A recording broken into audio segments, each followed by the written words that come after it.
John Lynch and Kyle Shanahan have made 67 selections in their regime. We're going to get a couple more tonight, and who they pick could determine how good this team is for years to come. Don't go anywhere because round 2 of the NFL draft on the Gold Standard Podcast Network starts now.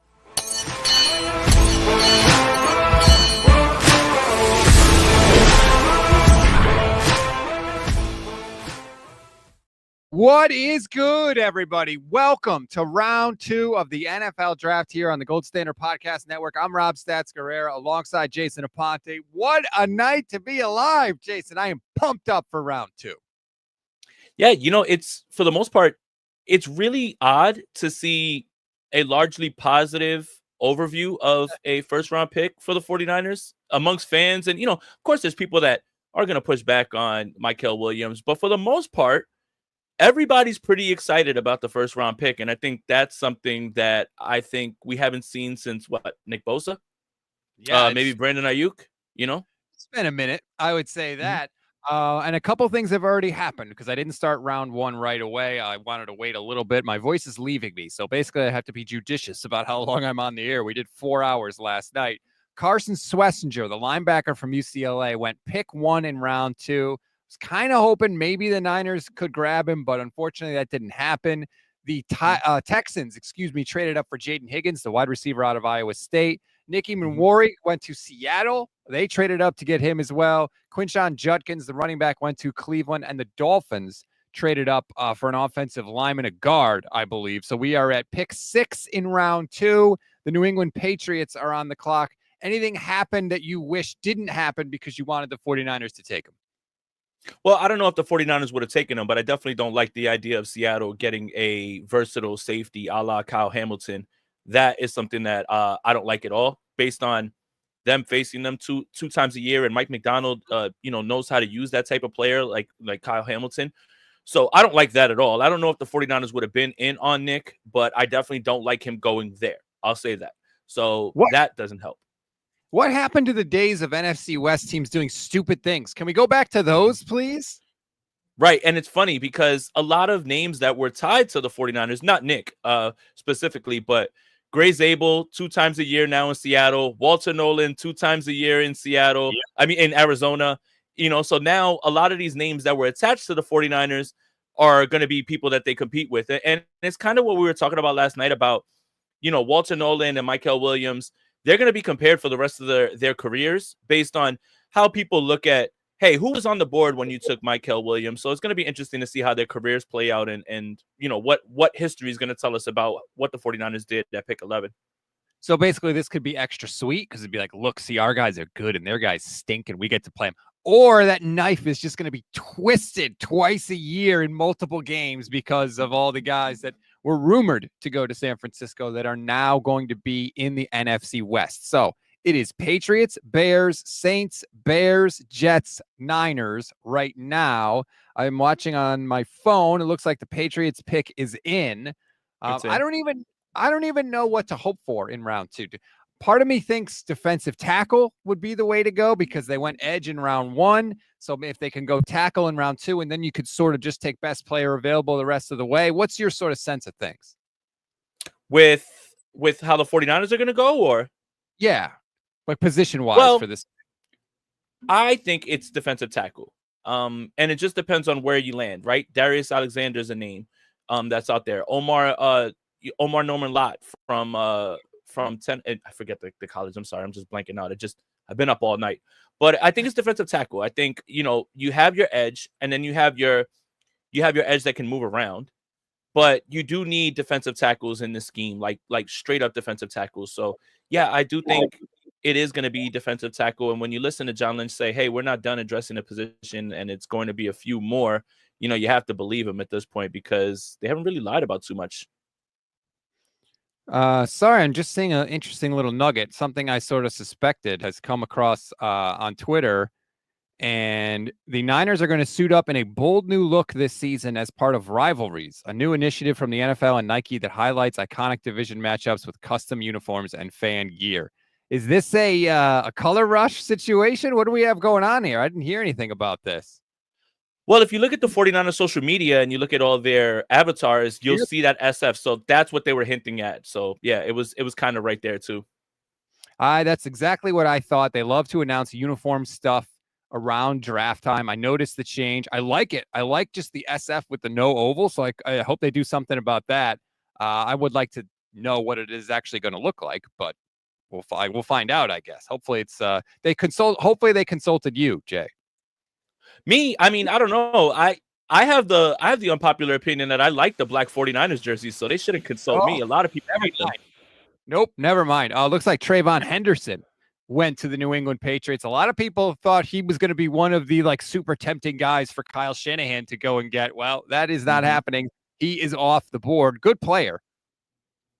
Very good player, and a little bit shocking that Judkins went ahead of him. Although both of them are very good players, it just feels like Cleveland and Judkins was a glove in hand fit with how cold it's going to be in Cleveland, AFC North football. Henderson's more of the home run hitter, so to see him go behind him was just a little bit shocking.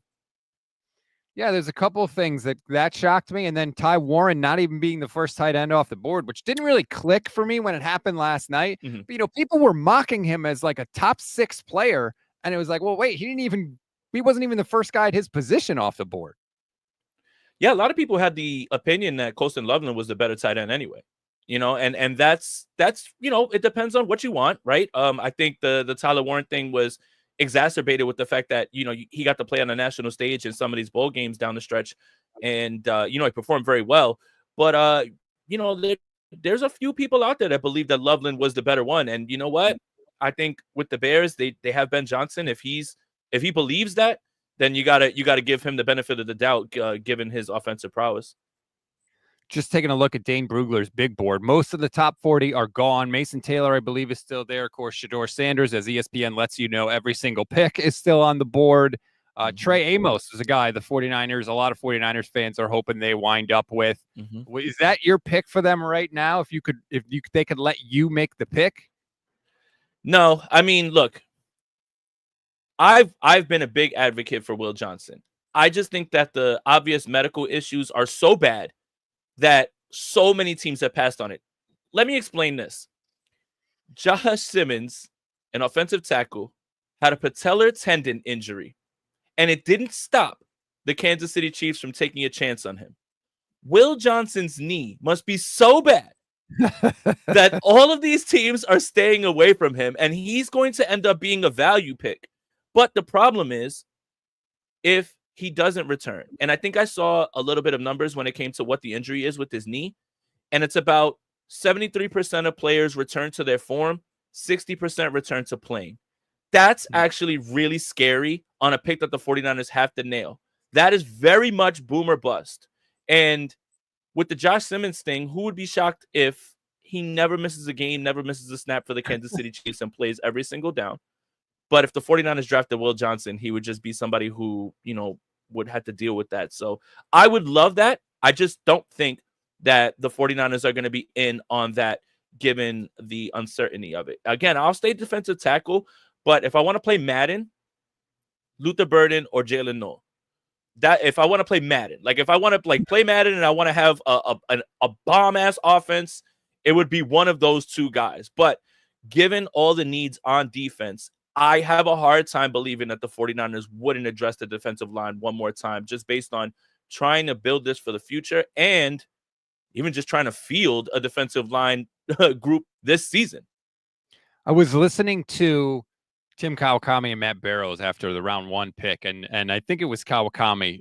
I think it was Tim, one of the two, and I apologize for not remembering who, said basically like whether or not the 49ers have a good draft comes down to how long they can keep Kyle Shanahan away from the toys. Can they keep, can at least for one more pick, can they keep him away from a wide receiver, a running back, a skill player? And can they stick to their plan to replenish the trenches? And I have to say, I kind of agree. If they get another player in the trenches, offensive line, defensive line with this pick, then the rest of them, if they want to go other places, like I would feel pretty good about their process and how they started this thing. Bye-bye, Luther Burden. Chicago Bears drafted Luther Burden. My goodness. Luther Burden. Fun. Yes. Luther Burden, Rome Odunze, DJ Moore, My God, this offense is about to go nuts. And they shored up their offensive line. Hell of a pick. Well, I guess that's off. Again, at 43, I do think that the first 2 picks have just been handed to Robert Saleh. And I do think also when Robert Saleh returned and he asked what's the plan with all the defensive players, and they said, listen, this person's going to leave, this person's going to leave. He said, okay, now this is what we're doing, and I need more control of these picks. So that's the problem, I think. And for me, I think it's really about them turning the keys over. And again, like we were saying yesterday, if you bring Robert Saleh and Gus Bradley back and then you say, hey, we're going to take a guard when you need like impact defensive line guys, it's tough. So yeah, if you had any doubt about how much influence Robert Saleh has, Jed York reminded you almost immediately after the pick yesterday, tweeting out, Saleh is back in the building, ladies and gentlemen, #trenches. Like, look out, everyone. The defensive coordinator is back. Like, that tweet to me was really telling that the guy on the owner's mind with this pick was the defensive coordinator. So, yeah, I think Robert Saleh has a lot of influence. I don't think he's making the picks, but I think his word is carrying a lot of weight, specifically if he's got the ear of the owner who's standing in the room. And I think given the 49ers defensive coordinator search and then the chance that Robert Saleh was going to come there, he could have asked for anything. And they were so desperate. So, I mean, at that point, listen, it was really telling that Fred Warner talked about the meeting with John Lynch and how John Lynch says, hey, his scheme has gotten so much better as well, too.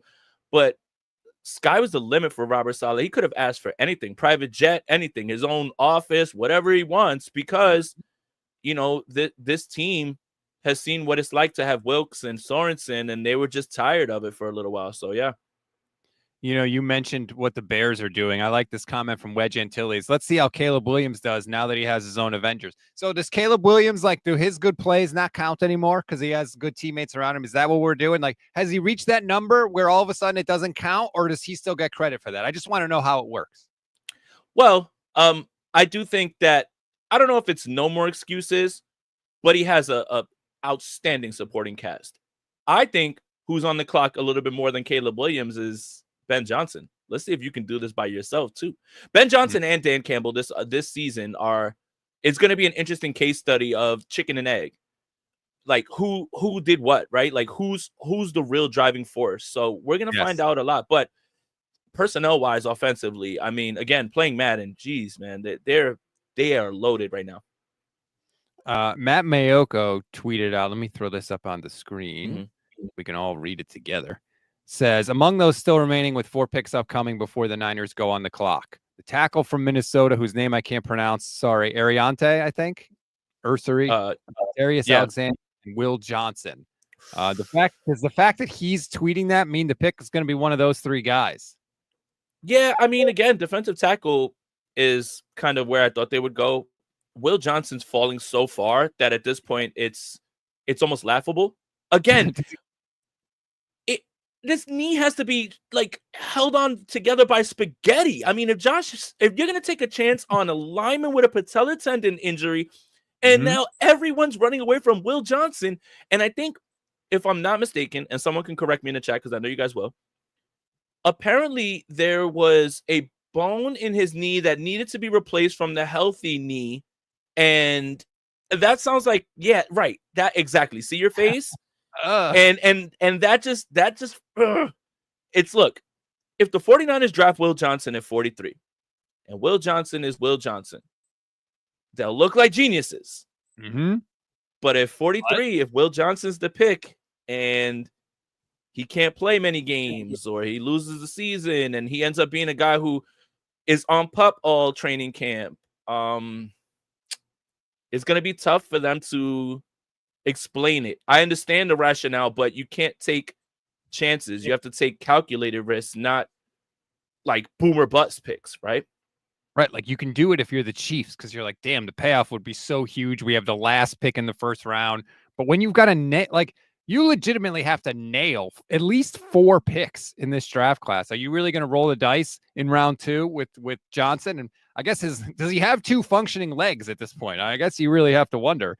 But if all the teams have passed on him, that says a lot to me. You know, the groupthink of the NFL. Same thing with Mike Green out of Marshall. The dude led the nation in sacks last year. He had 17 sacks, and nobody has touched him. And there are coaches that are willing to sign guys with sexual assault allegations, and he is still on the board, at least as far as I know. That to me says teams did not like what they hear, and sometimes the groupthink says a lot. This Saints pick, when it comes in, is going to be hilarious. I'm not going to say anything, but yeah, you guys should wait for this one to come in. But with Mike Green, you know, they talked about it on the broadcast just coming in. 2 sexual assault cases. I mean, that's just something. It sounds like a Kansas City Chief to me. Andy Reid loves taking chances on guys that have issues. He absolutely loves it. It's his favorite thing in the whole damn world. I'm seeing the chat reaction. Yeah. Did you see the pick? Yeah, I saw the pick. Yeah, so you can say it now. It's in.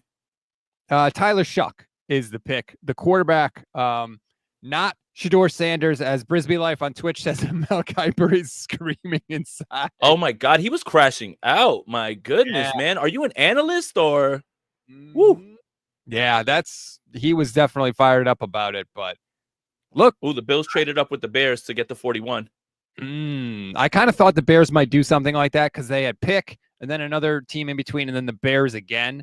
And you pick the guy you want with the first pick, and then you sit back and wait and see what's up there. So that's interesting that Buffalo is making a move. And then you've got the Jets, and then you've got the 49ers.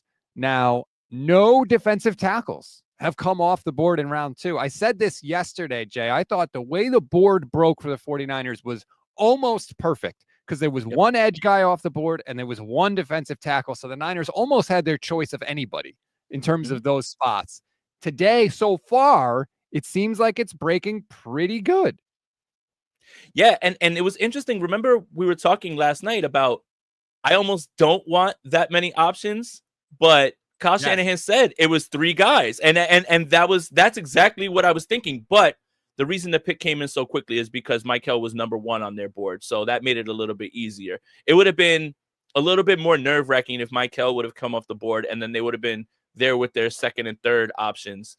And Kyle talked about, you know, them being afraid of him, you know, leaving early, and they tried to get up there earlier. So yeah, the board's playing itself out very well. Again, they'll have their pick of anybody. So we'll see. The Will Johnson thing is really, really interesting. I'm not gonna poo-poo it because I have a dream of an incredible secondary that is absolutely locked down. Will Johnson on one side, Renardo Green on the other, Diamador Lenore in the slot, and you can't throw the football on the San Francisco 49ers. That's what I want. I watched so many other teams. I just watched the Denver Broncos take Barron to add to Surtain, and already a great defense got better. I want that for us. I haven't seen us have a secondary that good, man, since when Dion and Eric Davis were out there? Yeah, it might be that long. If you're watching on the stream, you can see the Bills trade 56, 62, and 109 to Chicago for 41, 72, and 240. Speaking of I have a dream, Jay, I have a dream that one day Javi Vega will come back and do more podcasting as he joins us on the show, podcaster emeritus. What's up, Javi? What's up, guys? How are y'all? We're good. Good. What the heck is going on here? Listen, it's a Friday in the car business. It's the end of the month, and I got to get out of there at 6 o'clock. I am winning today. I am absolutely winning today. I got out of there. I made my money, and I got to go. My manager looked at me funny. He was like, "Since when do you leave early on a Friday?" I go, "My normal schedule is 6, but I always stay till 8:30 because I'm an overachiever. But it's a draft week, and I told him I'm out. I got to go. I got stuff to do. So I'm here. Niners got me back excited with that pick yesterday. I don't know about y'all, but I'm kind of in on this season. I like the positivity. Good. That you should be. If, like I said yesterday, if we can't be happy today, what the hell, man? We're never going to be happy, Jay. Yeah, 100%. And again, you know, the clues were there. John Lynch set the edge, right? And when I watched and I dug in, because I didn't go to sleep at all last night. The sun came up and I was still up, you know, between writing and looking into everything. You know, the arm length just jumps out at you. And it if he wears 99, I don't want everybody to get all like, oh, it's this guy, but it just looked like Alden Smith sometimes, like with the way he just gets guys off him. If he can develop as a pass rusher, this is like a slam dunk home run pick. But for now, it's a very safe floor pick. And that's something that is interesting because it's a floor pick with a high upside, and the range of where he can land is still good enough to warrant the pick itself. Yeah, I was gonna say, why don't you just wear 55? I'm down with 55. The Ahmad Brooks number.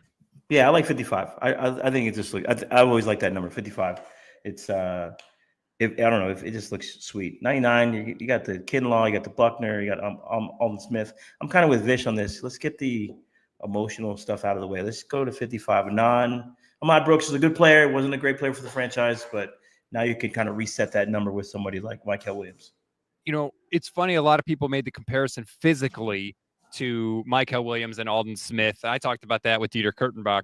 Alden Smith's arms were an inch longer than Mykel Williams, who does not have short arms. Like Alden Smith was a physical freak, man. If Mykel Williams could be half the pass rusher Alden Smith was, I would sign for that right now. We bringing in Justin Smith too. Relax. Hey, look. That helps. We need defensive tackles. That helps. Damn, man, you just like poo-pooed Alden Smith real quick there. I did not say that. Listen. I spoke to Jaquaski Tart, and he told me that Alden Smith is the greatest football player he's ever seen up close, and very many players have echoed that sentiment. So it's not something that is just, like whatever. I'm not poo-pooing him at all. I'm just saying, it definitely helped that Cowboy was there, in the middle, holding up those blocks in the middle. That's all. Dieter Kurtenbach told me he saw Alden Smith do a standing front flip on ice on a broken leg when he was in college. Like, what? Just a freak of all freaks, man. And unfortunately, it didn't work out. The Bills pick is in, and a defensive tackle is off the board. TJ Sanders from South Carolina. I heard that grunt, Javi. You don't sound happy. No, I mean, he was on top of my list. TJ Sanders, Trey Amos, Darius Alexander. I mean, there's still some really good players available. Obviously, it's still early in the second round. But TJ Sanders would have been an absolute stud for this 49ers defense. Even the tackle or guard that the Miami Dolphins took, I think that would have been ideal for the Niners. I think that's who the Niners wanted. I think that's what they were going to go. But really, yeah, I had a feeling they were going to go offensive tackle. Somebody just texted me a little bit ago before I got home saying that offensive tackle was probably what they were going to do if the guy was there. But I don't think he's there now because Miami traded up for that. So that felt kind of let's get ahead of San Francisco on that one. But I'm in on Darius, Trey Amos. I'm in, Mike Green if the off-field stuff clears up. But they have so many options the way to go. So, damn, yeah. Well, Darius Alexander, Norman Scott. Like those are guys there for sure. I'm not getting away from the Will Johnson thing. If they do it, then you know what? I've got to have their back on this one. But that is so scary. At some point, it just becomes too good to pass up. The question is, when is that point? The thing is, you take a guy with his knee's all jacked up, right? So, look, the Niners have had a decent history of kind of they've had a history of taking injured players, and it hasn't panned out well for the Niners, right? We know that well with Trent Baalke. We know that well with the Drake Jackson thing. He was injured before he got to the Niners. Now he's got the patellar tendon issue. I think you said it, Strats. Injured guys stay injured. You just don't want to take the risk, especially with a team like this, right? You're not that your window is closing, but your window is getting much smaller, especially now that you're going to have to pay the quarterback. So you need to get as many players right now that are going to be one, starter level, two, potentially give you 3, 4, 5, 6 years on this roster. And I kind of just want us to go to the Chiefs Eagles route. You want to get your rookies, your second year players getting 65, 70% of the snaps. Not these older guys that you have to keep. You're recycling. You're running it back. How many times have we heard run it back since 2019? Enough of that. Let's just get younger. Let's get healthier. If Will Johnson, magically his career is amazing, cool, then we missed it. But if we got a starter, 3, 4, 5 year starter in the second round, you still win here, right? It's not a terrible thing to pass on a guy who has really serious knee concerns. And I love Will Johnson, but the knee's a real big deal. Sorry, we just got another Jed York tweet.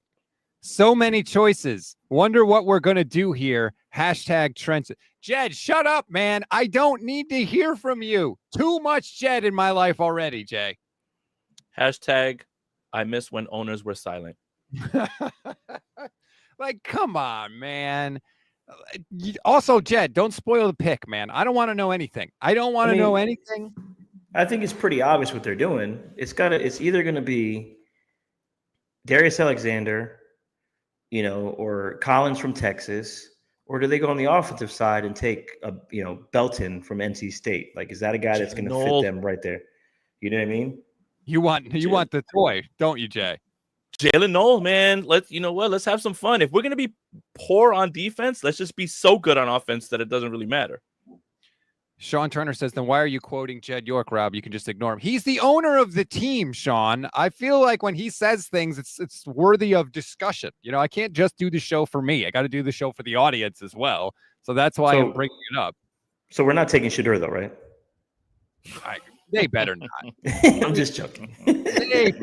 Although Schrager said that. I think it was Schrager. Did you guys see that? Somebody asked him, like, what's one of the crazy things that could happen? And he literally mentioned the Niners taking Shedeur Sanders. And I was like, oh, God. Then that means Deion's going to be the coach of the Niners at some point. Bro, if they bring back the shoes, I'm down. Oh, yeah. They are bringing back the shoes. They are out. They're back out. They're already back out. But they don't call them the 49ers. They call them the Falcons colorway. I'm like, what are you talking about? There's too much gold in there. They were sick. I loved those shoes back in, what was that, 94, right? Mm-hmm. Okay. The Jets pick is in, I believe, if I'm reading this right. So that means the Niners are on the clock. Yeah, the Jets took probably one of my favorite players in this draft, dude. The Jets, I think, have had a good draft. They went offensive line, right? They went Membu in round 1, and I don't know what they did yet. I'm trying not to spoil the picks again, but they seem to be doing smart things. The chat is spoiling it, so I mean, I'd let somebody else do it. Well, here's the thing: I'm worried about a Cooper DeJean situation. Where remember when he was a Niner last year? Seconds. I was there. See, you know what's funny? I was in Detroit in the media room when that happened, and I think the reason that people automatically didn't respond favorably to Ricky Pearsall was obviously one, nobody really saw that coming. But if you didn't hear that Cooper DeJean was the pick before that, you would have been a lot more understanding. But when you hear Cooper DeJean and then it's Ricky Pearsall, you're like, oh, man. And again, everybody's excited about Ricky Pearsall. But I think part of the reason that pick was pushed back on a little bit was the fact that Cooper DeJean was announced by Mike Silver. Dog, I was on this podcast last year so pissed off with that pick. So pissed. Because it ended up being, yes, he ended up being a decent player, but he didn't help you win any games. Your team was getting old and depleted, and your defense was getting old and depleted. You could have at least traded back and got something else, but whatever. It's in the past. Ricky Pearsall's here to stay, whatever. And it turns out we needed a wide receiver anyways because Debo's gone now. But still, I was like, what are we doing? So this year's decision to go with Mykel Williams, obviously because it's a need, consensus is the word, right? So hopefully Mykel Williams was the consensus pick in the room. Mm-hmm. Okay. The Jets have gone Mason Taylor. That's official. He's a tight end. Yes. Yay, Jets. Niners officially on the clock. A lot of people have brought up Alexander, the defensive tackle. He's going to be 25 years old this year. Like, I don't know if I want my second round pick to be 25 in year 1. So that's kind of making me think that maybe they shouldn't go in that direction, even though a lot of people, Jay, have said that that's what they want him to do. Yeah. And, the thing is, last year, everybody was, 5-year guys. They're all mature, ready to go. So I think that's part of it. But I think if you're talking about really getting younger and then you have Mykel Williams, who's 20 years old, it would behoove them to stay a little bit younger in that way to kind of push the envelope a little bit more. So I understand you want maturity, but I think we should get to a place where the 49ers just draft good football players, as John Lynch told me at the combine. Jan says Darius will be 42 years old at the end of his rookie contract. I was talking about that. They took Pearsall last year, who's 24. Michael Williams will be 24 at the end of his rookie deal, which is so absurd that he is so young. They are announcing the 49ers pick at the podium right now. I have my thing on mute, so I can't. First of all, who is that? I can't see who it is. Julian Okay, Peterson. the pick is, it is. Alfred Collins is the pick. Niners go in the trenches again. The defensive tackle from Texas. Javi, I saw you raise your hands in the air a second ago. Were you celebrating this pick? Yes, I'm celebrating this pick because he and a couple other Texas players were at my store recently buying cars. So, yes, I'm in on this kid, Alfred Collins. He's from Bastrop, Texas, which is from my house, probably 45 minutes south. 6'6", 332, 34-inch arms, 10-inch hands. This guy's an absolute monster. He fits everything the Niners are trying to do with, two gapping the offensive line. I love it. You need a big body defensive tackle. They haven't had a guy, with that kind of weight in the inside since DJ Jones, but DJ Jones was much shorter, obviously. So I'm in on this. The bigger the guy, the better. You need to get big guys up front, especially with what's happening in the league right now with these bigger offensive linemen. The running game is kind of making a resurgence. You need run stuffers, and the Niners are making a clear effort here to stop the run. They believe in their secondary clearly with, guys like Mustafa, Lenore, and Green. So they're here to stop the run. And when they have to go after the passer, they're going to get after the passer. I'm in on this pick. I was down on any defensive tackle, any edge rusher, whatever you need to do to bolster this entire defensive line. That's how we've won in the past. That's always how we've won. The Niners have been a defensive team. Just as much as they've been an offensive team. I think D'Amico Ryan said that a couple of years ago when he became the defensive coordinator. Like, everyone recognized the Niners as this offensive juggernaut, but when they've won Super Bowls, they've been defensive powerhouses as well. So get back to your roots. You hit it with Michael Williams. This is another, to me, if we're putting in baseball terms, this is a double in the second round as an Alfred Collins. That's a double, and you'll take doubles all day in the NFL draft. I'm down on this pick. That's awesome that they did this. Now, what do they do at 75 and 100? We'll see how that goes, but I'm in on Collins all the way. Love it. Hines says Javi bought them Toyotas before Brock. Did he buy a car before he came in? Yeah, I can't disclose what they bought, but yeah, they bought something. From you? Yeah, I took care of the pricing. I'm the boss. I don't have to sell it. I don't have to sell anything. Jay, what do you think about the pick of Alfred Collins? Yeah, I think the pushback on Darius Alexander was he going to be big enough to occupy those blocks, be a space eater. And I think you don't have those concerns with Collins. Again, it all depends on what you're looking for. In wide nine, you need those guys in the middle to hold up blocks so those one-on-one edge opportunities show up.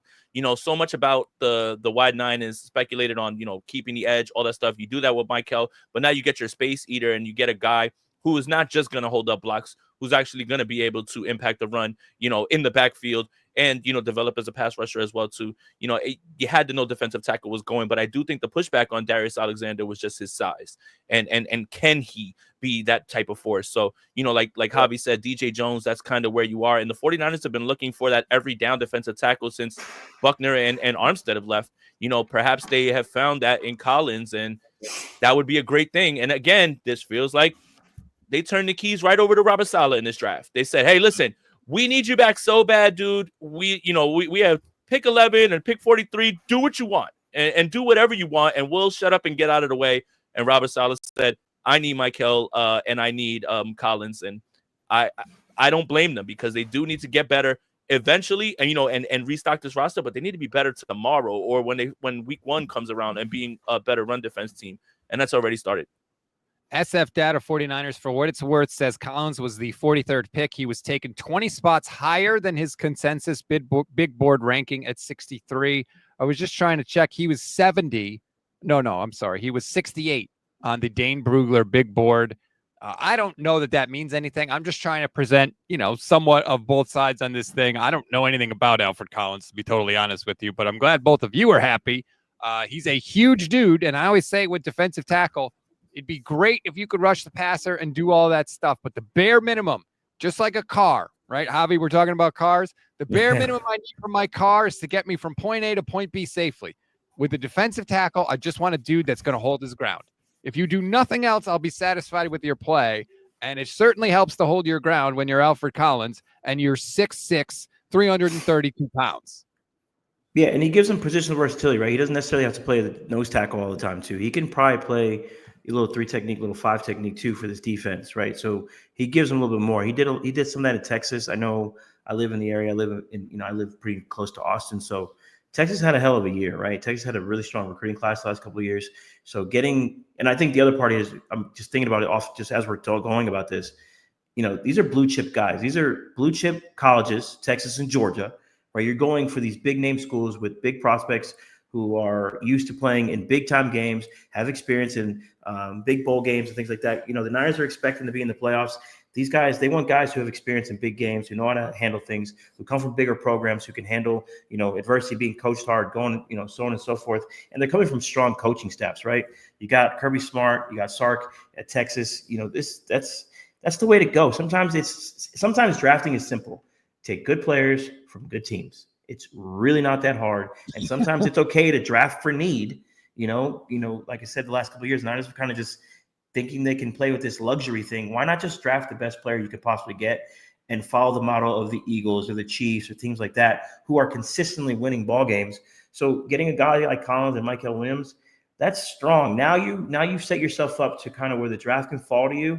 And if you need to go take maybe a luxury pick, a wide receiver at 75, you can do that. You can go take a tight end at 75 if you need to do that. Or if you want to just continue this trench buildup, then maybe you go take, a guy, a little bit smaller, more of a speed rusher to kind of complement Nick Bosa and Michael Williams in this turbo package. I think that's probably going to come back under Robert Saleh, where you get a little smaller size guy, get yourself some speed, and now you're doing a little bit more combinations with Bosa, Michael Williams, Yetur Gross-Mano, and maybe the rookie who's a little bit lighter in the pass rush. So that's just kind of how I'm looking at this defense as this is going right now. So I'm excited, bro. That's 2 picks. The last 2 years, obviously, I didn't care for the Pearsall pick, but I was in on the Ronaldo Green pick. So 3 of the 4, I'm in. I like what they're doing. It's good. Jay, do you think Alfred Collins is a plug and play starter? Yep. And you got yourself 2 day 1 starters, and that's all you can ask for at this point. And again, in this scheme, what's needed? You're going to keep the wide 9, get you a big body defensive tackle, get you an edge rusher that can rush the passer, and you can move around a little bit. The Michael Williams thing, it's like Eric Armstead. He's just not as heavy, so he can't play defensive tackle like Eric Armstead with his hand in the dirt, but you can move him around and use him differently on stunts, bring him to the middle, move him around because he's that fast, he's that athletic. It's flexibility. And I think when we hear John Lynch say that Robert Saleh's scheme is evolving, it's based on these ideas, because when he was the 49ers defensive coordinator in 2019, it was rush forward and everybody drop. Now we have different ways that we're going to create pressure with different skill sets and different players and line them up differently and give you guys fits. That is all exciting. 2 starters, 11 and 43. You got to love it. At the biggest area of need for the 49ers, clearly defensive line. Look, we obviously don't know how these players are going to turn out, but damn, they understand the assignment. And sometimes you wondered with the 49ers, like, do they not see what we see? Well, they clearly do, because they have addressed the defensive line twice so far in 2 opportunities. Real quick, I just want to sneak this super chat in because he's been waiting. Perfect Blackness Senior, thank you, says, you're not convincing me that Tyler effing Shuck is better than Shador Sanders. Get the bleep out of here. This is like precipitous now. This is like longer than the Aaron Rodgers fall now. I mean, who knows when the hell he's going to go? Even the Cowboys had a pick. They didn't take him. The Colts had a pick. They didn't take him. He's going to be waiting there forever. Yeah, I think he's gonna fall to the 3rd round. I think to me, he looked. I was never really big on Sanders, not for any reason other than not for anything like with his dad or anything like that. Players are players. Just watch them how they play. He played in the Big 12, which is a crappy conference. Your team didn't win anything major while you were there. Yes, the program changed around, but Travis Hunter had a lot more to do with that than anything else. That's kind of my opinion on it. To me, he feels like a guy that's going to be, if he does start long term, he's going to have the career of like, what's the guy's name from the Jags a couple of years ago? Minshew. To me, he feels like a Gardner Minshew type of player long term. That's just kind of what I see. I'm open to being wrong. He could be Russell Wilson for all we know, but I'm not super high on Sanders, and I think the league tells you the league will humble you, and the league will tell you what they think of you based on the draft. Now they're always wrong. They're wrong a lot of times, but most of the time they don't necessarily miss on that kind of stuff. Yeah, this hat is fire. I got this off of Shop, that app, and I've randomly found it was sold out for months, and I finally found it like a year ago. So there you go. I think I wear it like once or twice. But just real quick, Rob.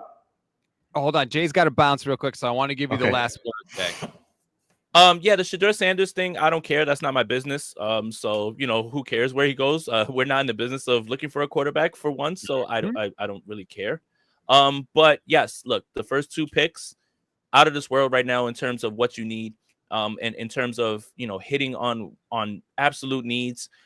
If we're going 11 for 11, we're 2 for 2 already, and that's a pretty good start. So nice. I don't know how realistic that is, but yeah. 2 for 2 is not a bad start at all. And Heineman says, Jay leaving before they take 3rd round kicker. Yeah, because I'll crash out and I will literally destroy things in my house. Yeah. Well, thank you very much for hopping in. We appreciate it. I know you got other things to do tonight, but thanks for everything yesterday and today, man. Appreciate it. You got it. Javi, hit me a little bit later, bro. Yes, sir. There you go. Jason Aponte. Always appreciate one half of the Bully Ball podcasts. I saw an interesting tweet while you guys were talking from Jeff Deeney of Pro Football Focus. Let me throw it up on the screen here real quick. He said Alfred Collins had an 87.2 overall grade last year at Texas, including 85 against the run, 21 run stops. Collins had just 2 missed tackles all season, Javi. Pump that into my freaking veins. I got so sick and tired of watching teams run all over the Niners last year. Yeah, I mean, they were 29th ranked rush defense. Just looking at Collins' numbers just real quick, that's what I was going to say. Like 2020, he played 10 games. 2021, he played 12 games. 2022, he played 12 games. 2023, he played 14 games. 2024, he played 16 games. So there's a track record here. This guy is going to play a lot of games. He doesn't have an injury history.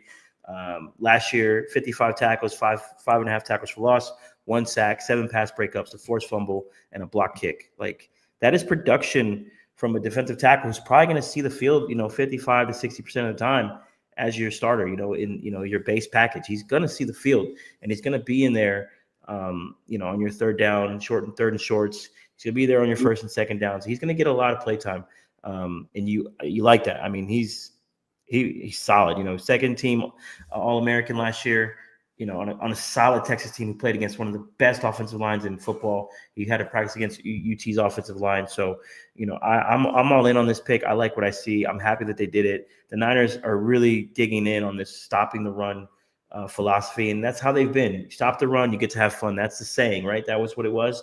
Stop the run, you get to have fun. 3rd down. Now you get these teams into 3rd and 6s, 3rd and 7, 3rd and 8 situations because the run game isn't working for those offenses. Then you go let Michael Williams do his thing and Nick Bosa on the other side. You create you're trying to recreate the 2019 defense. You're trying to recreate the 2023 Niner defense. That's what they're trying to do here. Obviously, there still needs some work to be done with the defensive line. So I fully expect them to take another defensive end or defensive tackle, with 75 or 100.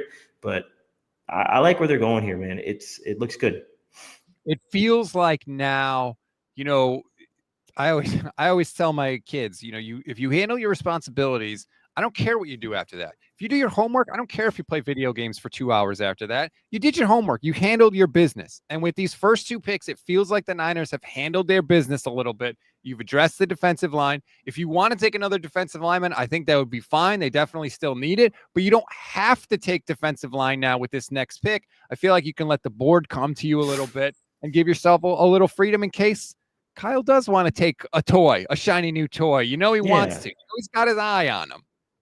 Absolutely. I mean, I was kind of glad that the running backs are kind of falling off right away, so he doesn't get crazy. But that's ideal here. I hope he wasn't thinking of doing something stupid, which they have to protect him from himself sometimes.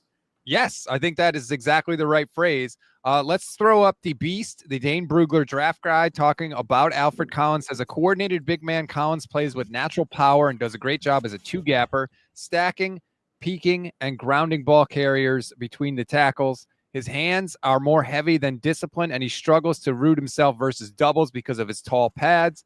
Overall, Collins is still learning how to maximize his size and talent, but he took a sizable jump this past season and shows the physical traits to be a disruptive force, especially against the run. He'll provide immediate depth as a rookie, and his snap count should increase with experience. This is a little bit of a bet by the Niners, Javi, on Robert Saleh and Chris Kasarik as well, right? They're saying, hey, we're taking these guys, and we think we've got the coaches to squeeze the most juice out of that orange. Yeah, absolutely. Kind of in that Dave Ruler's assessment, I saw that too. He kind of gets a little too high, but we've heard that a lot with these taller guys, right? Eric Armstead, Yes. DeForest Buckner, that wasn't a concern. Javon Kinlaw, that was a concern. These taller guys, they want to get upright and they get pushed around a little bit in the run game and even in the pass game. So that stuff can be developed. That stuff can be taught. As we saw with Eric Armstead, it got better over time. With Kinlaw, it got better over time. So that stuff can be taught. That's something that will get him going later on in his career. I don't fully expect him to be a finished product. He's not a finished product. These guys are young, right? He's only 22 years old, I think it was. And that stuff, again, that can be developed. We've seen it. And we know that if anything, the Niners can at least teach that. Stay low, get under your offensive lineman's pads and drive them, into their own backfield. So that can be developed. The doubles because there's tall pads and then, maximizing his size. That's something he's got to get used to, right? He's playing against, at the time when Texas was in the Big 12, he had smaller offensive lines as opposed to these big ones in the SEC. So he had to get used to that. Obviously, he did that in the SEC, playing against Georgia, playing against Alabama, playing against these bigger teams. I think he'll be fine. I think this is a really good piece. Everything that I know about him down here at UT, he's a solid kid too. That's the other part. So I think they hit a double on this one, man. I really, really like this. Just checking out the Dieter and Hutch draft guide about Alfred Collins. Says upside is Chris Jones. Love hearing that. Downside is inconsistent, strength-reliant player who gets displaced at times in the run game because of inconsistent pad level and technique, gets too tall in pass sets and never fully realizes his potential. When you're 6'5", that type of thing happens. But I always look at draft picks like this as well, Javi. How correctable are your flaws? Playing with a pad level that's too high, I feel like that's a fixable thing. It's going to take a little time, but I feel like you can address it. Not one of these, mythical, unfixable things that can never get any better. So if that's your biggest flaw, I'll take that. Yeah, absolutely. Like I said, we had the same concerns about Eric Armstead when he came to the league. He gets too high. He'd get pushed off doubles. And we saw that early on, obviously, with the Chip Kelly years and things like that. But once you get the right defensive coordinator in, things happen. Things change. Who's in now? Who's picked? Cardinals just took Will Johnson. The Cardinals are having a bit of a draft. Walter Nolan and Will Johnson. I mean, if you're talking upside, right? If those guys hit, those are two big additions to that defense that the Niners are going to have to see twice a year.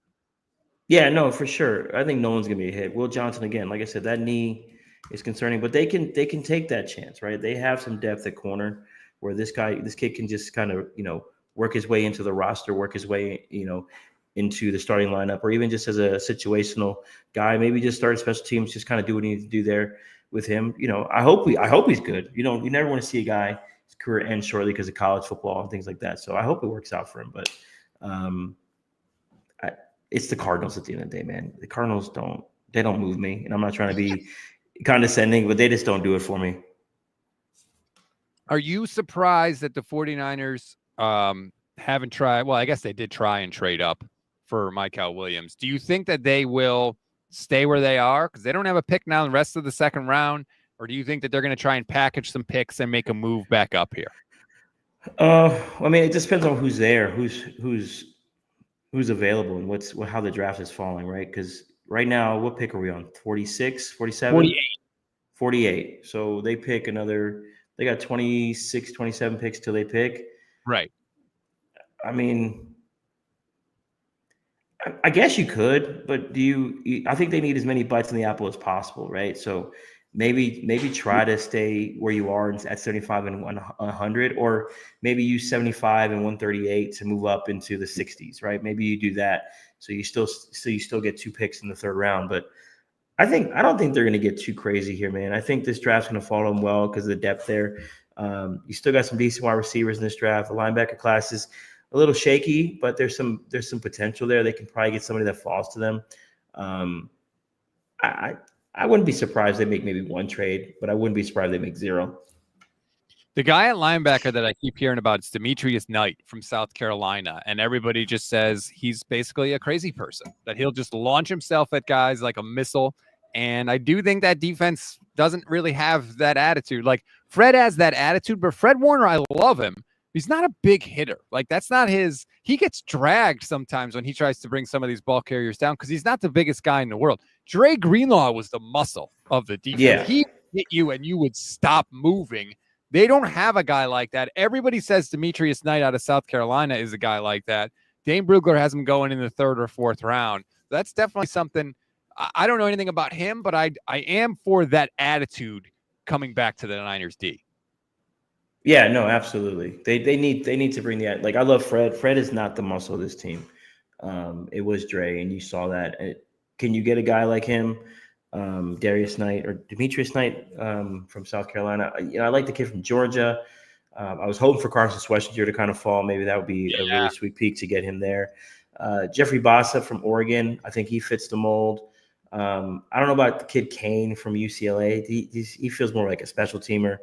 Some of these bigger safeties in this class, they may be able to transition.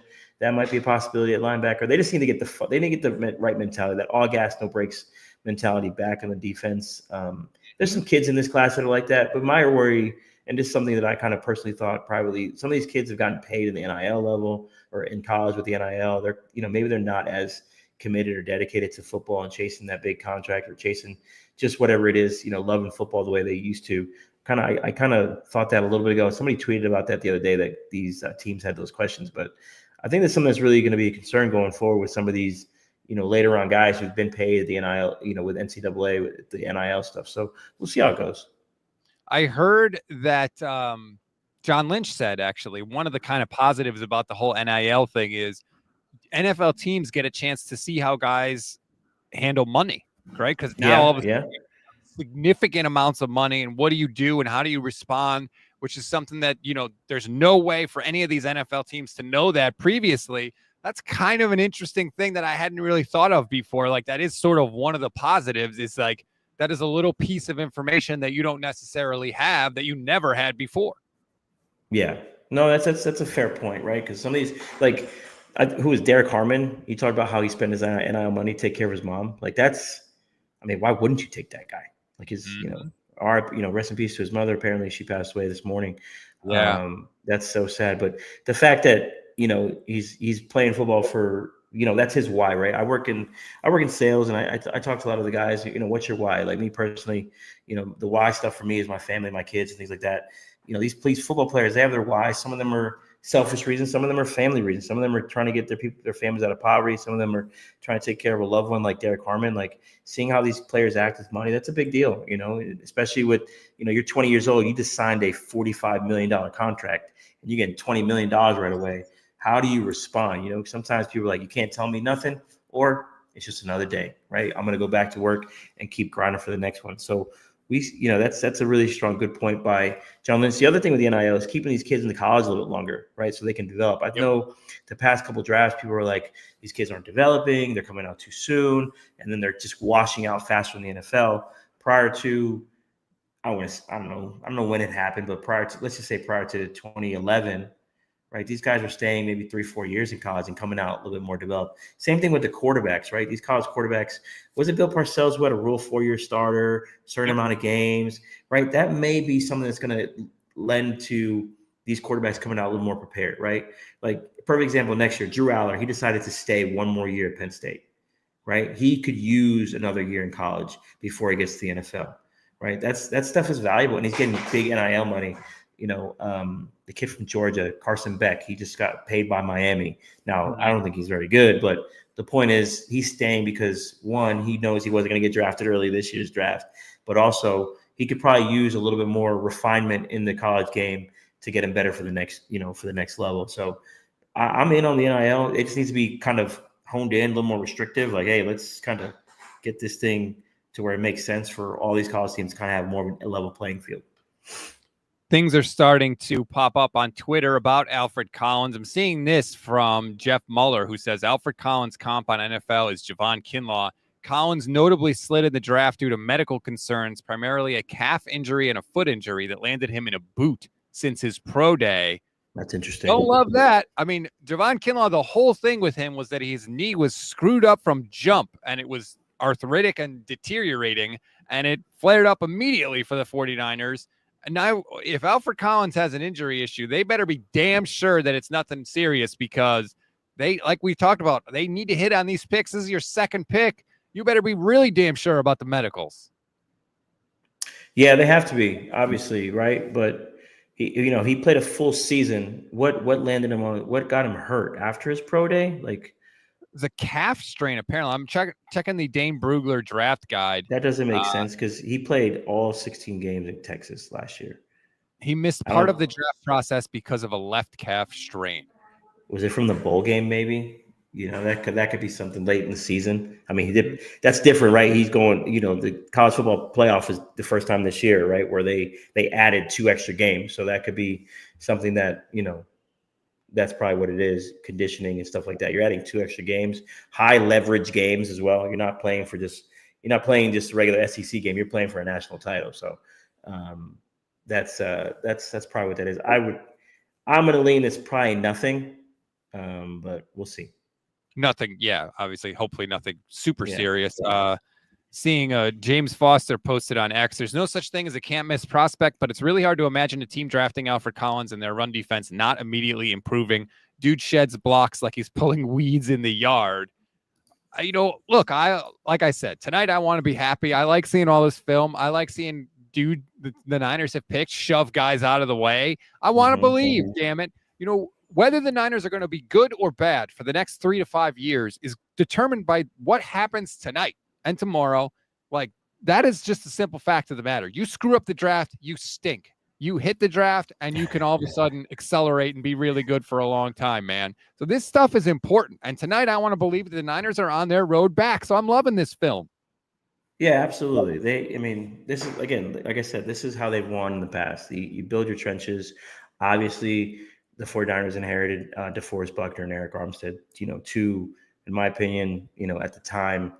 Well, Buckner was probably top 5 defensive tackle, and Armstead was probably top 10, top 11 at the time. You get that back in the Niners defense with a more refined Nick Bosa, and you have a guy like Mike Williams on the other side. You're building for the future, obviously, because you have to pay Brock Purdy, and you have an offense that's a little expensive with Ayuk and Kittle if you're going to repay him. Trent Williams towards the end of his career. But I think they hit on Pooney, and maybe they'll pay him long term down the road. This is why the Eagles are so successful. They have an expensive offense, but a cheap defense. But that cheap defense is drafted, and they're making it to where it's going to rotate, right? They're going to have to start drafting for offense and paying the defense. They're gonna balance it that way, as long as Jalen Hurts is the guy that continues to be what he's been the last couple of years. The Demetrius Knight dream is dead, Javi. Cincinnati has taken him with the 49th overall pick, number 17 in round 2. Cincinnati's going defense, man. But that is unfortunately one dream dead for the 49ers. So I have to find it somewhere else, unfortunately. I'm trying to think. Who did Cincinnati take in round 1? They took Shamar Stewart. That's right. Yeah. So damn, man, they're going for ability, the traits in round 1, and God knows their defense. I mean, holy hell. Joe Burrow was incredible. Their defense was trash last year. Yeah, Joe Burrow could score 50 points, but if the defense gave him 51, it doesn't even matter. So they absolutely had to do it. Valerie says Alfred Collins only missed 1 game during his time at UT. He's durable. The Niners generally, starting with last year, seem to sort of shift their draft philosophy to experienced guys, durable guys, and it worked out well for them. So hopefully they're sticking with that philosophy. I know I talked with Dieter Kurtenbach this week, Javi, and he told me that the Niners have sort of overhauled how they did the draft. It used to be consensus for the first round pick. John Lynch gets to pick the guy in the second. Kyle gets to pick the guy in the third. Last year, they kind of said, screw that. We're going with consensus on all the picks, and they had their best draft in years.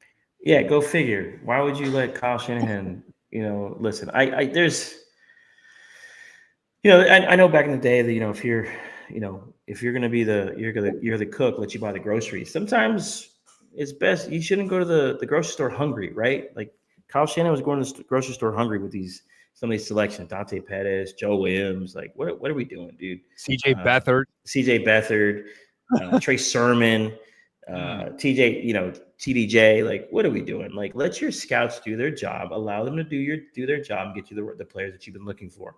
You clearly went consensus last year. You had a more successful draft with that kind of philosophy of, let's get everyone to agree in the room. Obviously, you can have good discussion on why you don't think this player should be picked here. But at the end of the day, if you could have a fair enough argument where it makes sense, you're basically closing, the guys around you. Hey, this is why this is going to work. This is why this is going to work. This is why this is not going to work.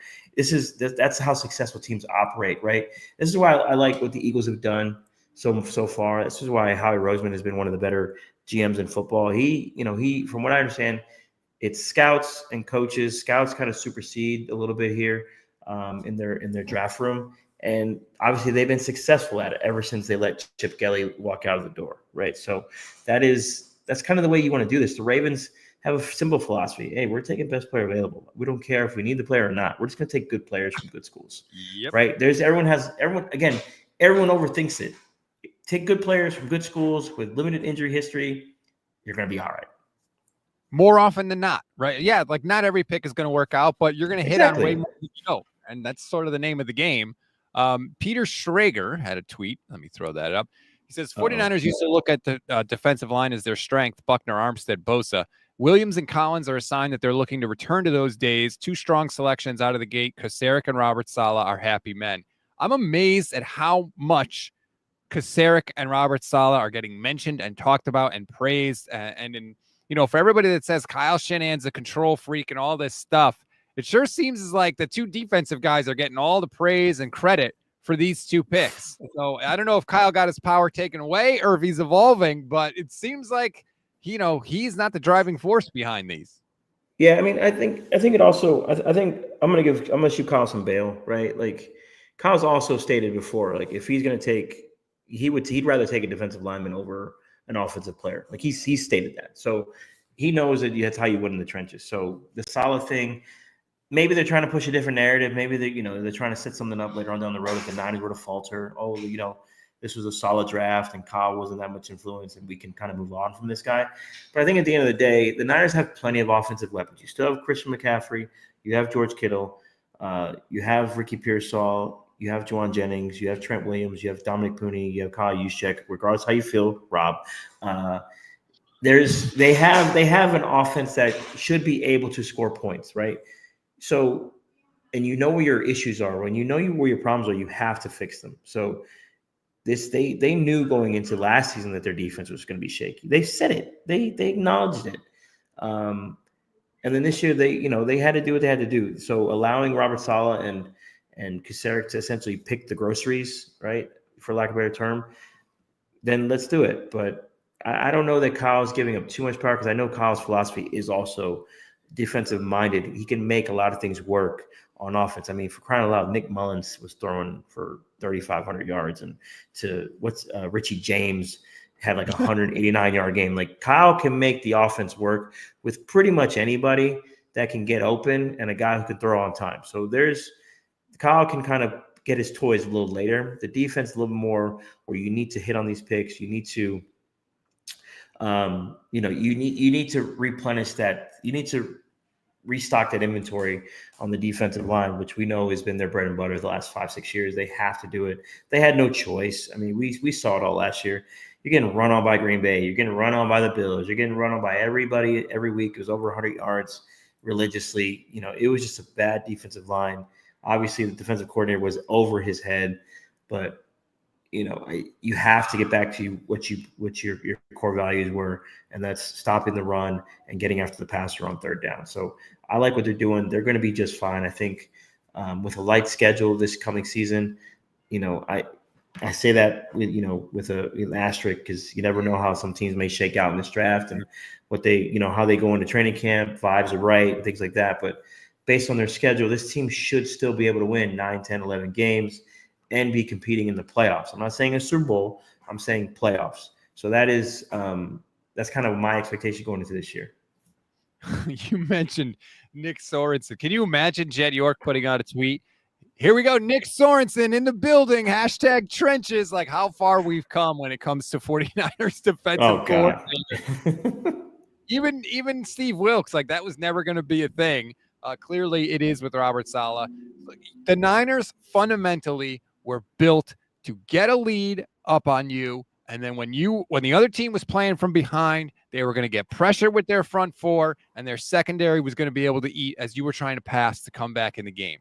Last season, that completely fell apart because the Niners offense could get a lead some of the time, but the defense couldn't stop the run, and they could never hold anybody, and just the whole thing collapsed in on itself. And I think they're trying to get back to that because I agree. Kyle is like, I'll figure it out on offense. We still got multiple all-pro players. We're going to be good enough. The question is going to be whether or not the defense can get its head out of its ass, quite frankly, and they're trying to do that with 2 picks on the D-line. Yeah, absolutely. Last year was so frustrating just watching so many games just get away from them over. It was the same. It was the same shit every week. Mm-hmm. Can't stop the run on third down. Can't get off the field on third down. You're getting up big explosive plays on first down in the run game. The secondary was fine, but the front seven was so bad. Nick Bosa's out there fighting for his life, trying to stop the run while Malik Collins is just letting people run right by him. And who's the other guy? Jordan Elliott, not our Jordan Elliott, but the Jordan Elliott and I've been listening to you guys for a while, but I remember Vish saying something early on. He's like, he tried to sell us on Malik Collins and Jordan Elliott. Like, what? Yeah. Jordan Elliott was a cuttable player, and Malik Collins was about to get cut before they traded for him. So, it was a disaster last year. So not good on multiple levels. A couple of picks obviously have been made. We mentioned Will Johnson. The Rams got a tight end in Terrence Ferguson from Oregon. Ariante Essery went to the Houston Texans. Demetrius Knight, we talked about. The Seahawks took a tight end, Elijah Arroyo from Miami. A lot of people liked him. Surprising. The Panthers went with the other Texas A&M defensive lineman, and the Houston.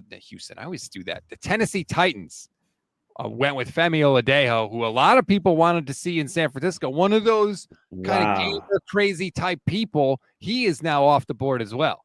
That's early. That's really early. I thought Oladejo was going to go closer to 100, to be honest with you. That's really early. But hey, if you like a player and you have conviction, you take him. So that's really surprising. That's kind of early, I thought. But hey, I'm just a guy on Twitter, so I don't know. Convicted. I got him ready to go, and now I got these too, Javi. Consensus. Convicted and consensus. I got 2 of John Lynch's favorite words. John is a content machine. He should be a content creator, to be honest with you. Think of the content. He gives us a lot of good material. Scratching in the face. He does the head thing. Yep. So I love John. For all the shit I give him, I love John. John's a good guy. Oh, I think he's a good guy, and I think he is good at what the Niners need him to be good at. He's good at shaking hands and kissing babies, the things that Kyle hates doing. John is out there doing those things. Sometimes I do think he gives away a little too much. Like you always get like 10 to 15 seconds of complete pure truth from John Lynch. And sometimes I think that gets him into a little trouble, but I did not have a lot of confidence in him when he was initially hired. I'll never forget it. I was at the Super Bowl. I was actually eating dinner with Mike Florio. And all of a sudden he got a text and he looked at his phone and he was like, "Oh, you're going to be mad." And I was like, "What happened?" He's like, "The Niners are hiring John Lynch." I'm like, "The Fox broadcaster, John Lynch?" He's like, "Yep." I was like, "What the hell are we doing?" And I was wrong. He's good at what they need him to do. That was such a surprise when they did that. I was like, the safety from Denver?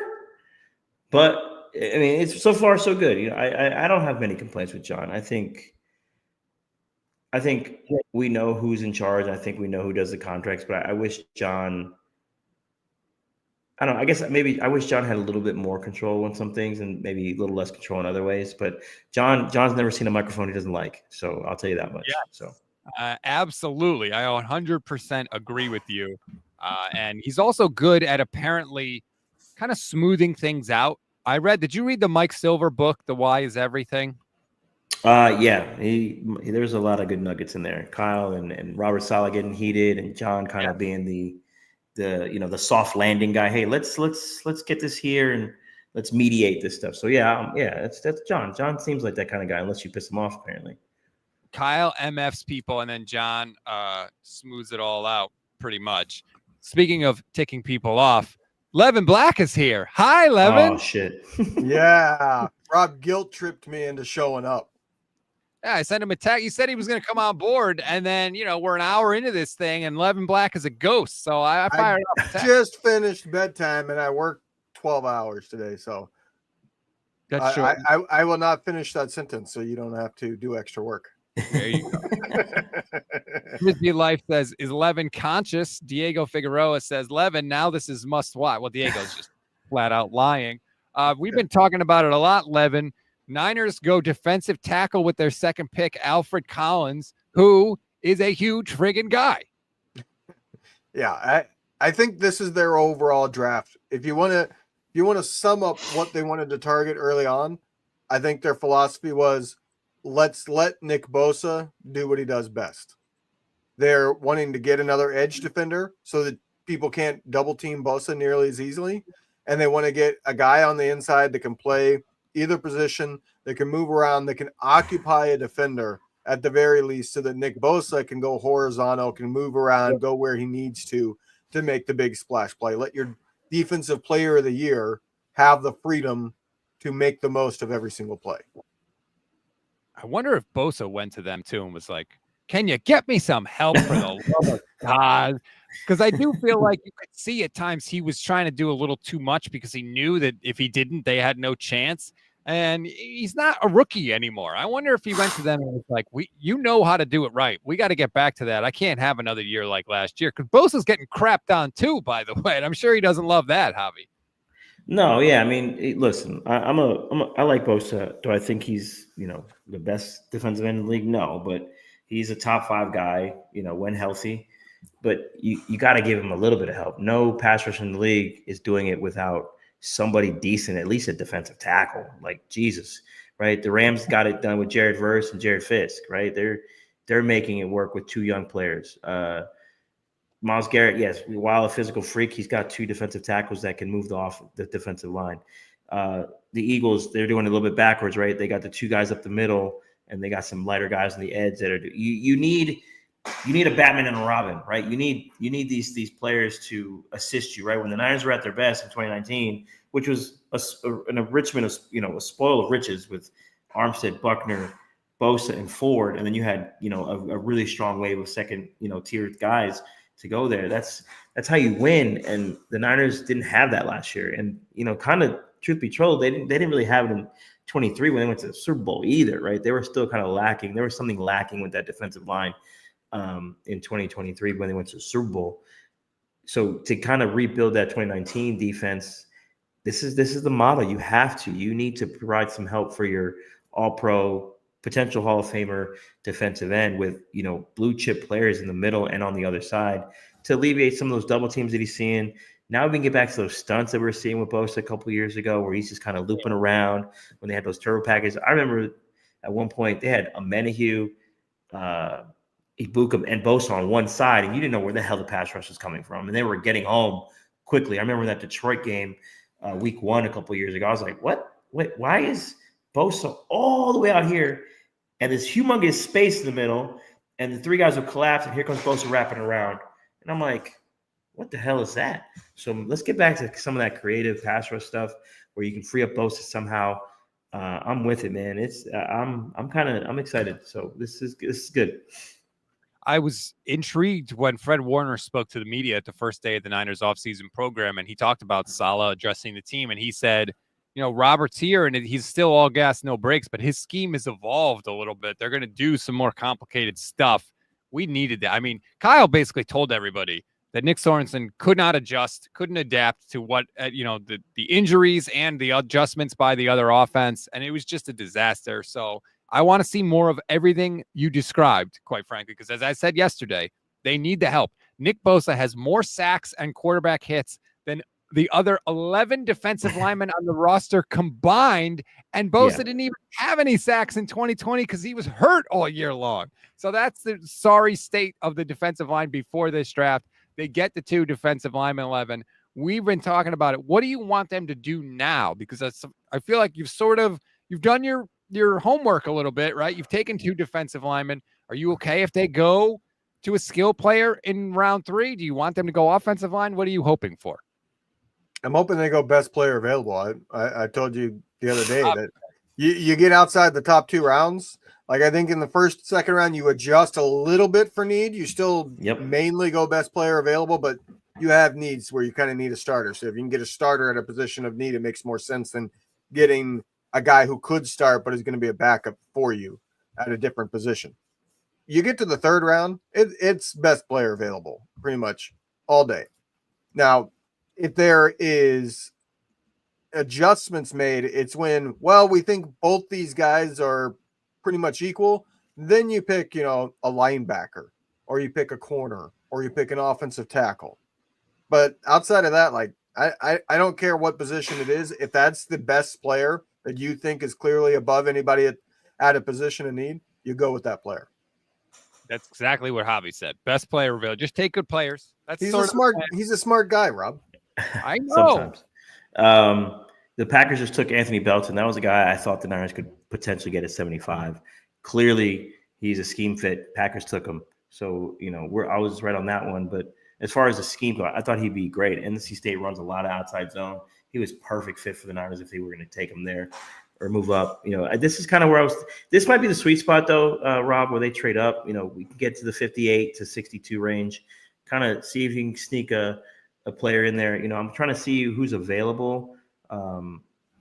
Best available guys. You got Mike Green, you got Darius Alexander, Trey Amos, Jared Wilson out of Georgia, the center. He has multiple positional versatility on the offensive line.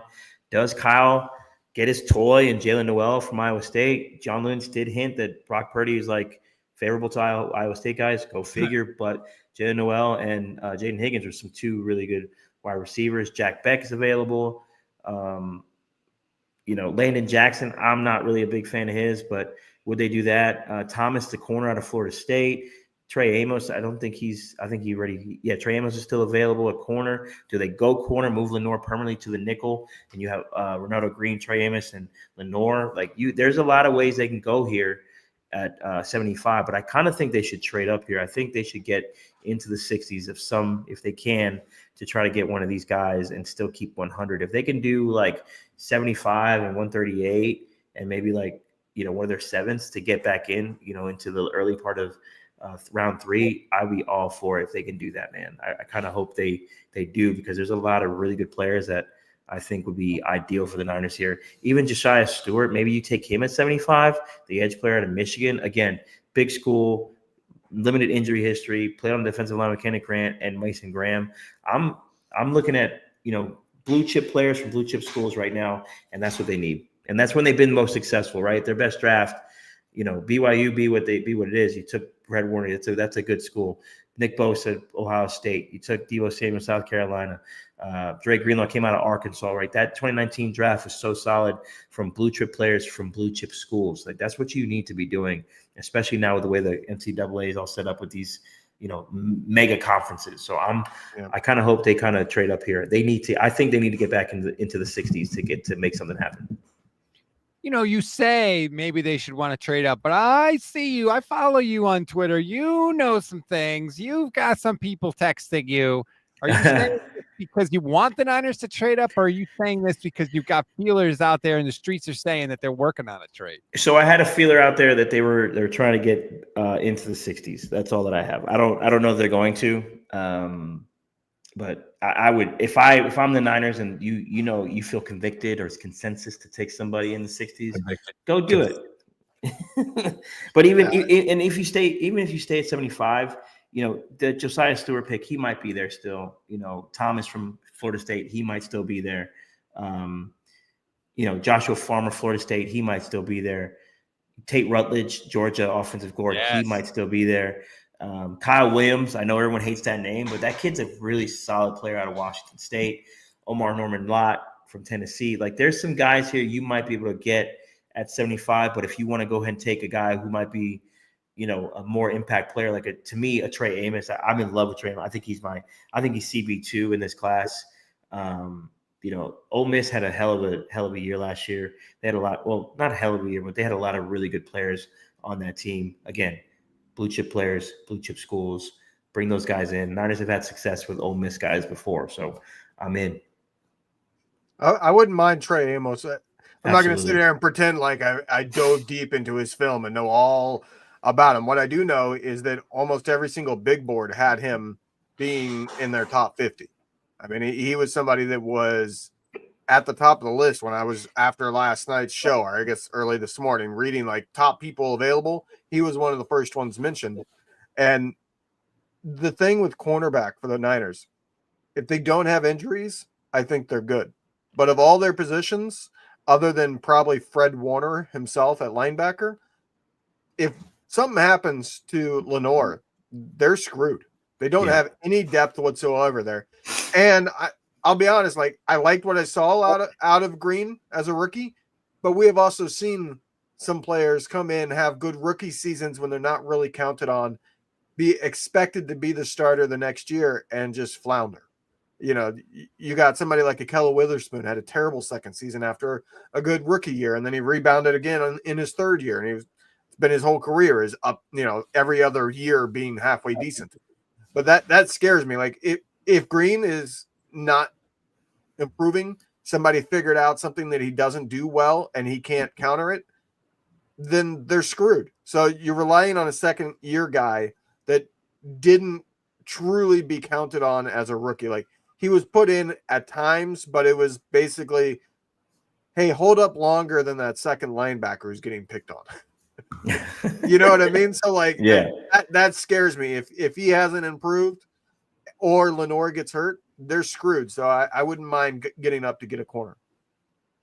That's not the first time you've said that about the 49ers cornerback room either, Levin. I remember you saying that a couple of years ago. Thankfully, the Niners actually didn't have cornerback injuries that year, which is still shocking. I'm just going to throw this out there because he's still on the board. Mike Green led the nation in sacks. And I know that there were issues there with the sexual assault allegations and all of that. But we're getting down to it now. We're at pick number 57 because I think the Bears pick is in. So I think we're at pick 57. Yeah, I'm seeing a trade at 57 too. The Lions just traded up to 57 from 60. Could this be Mike Green here?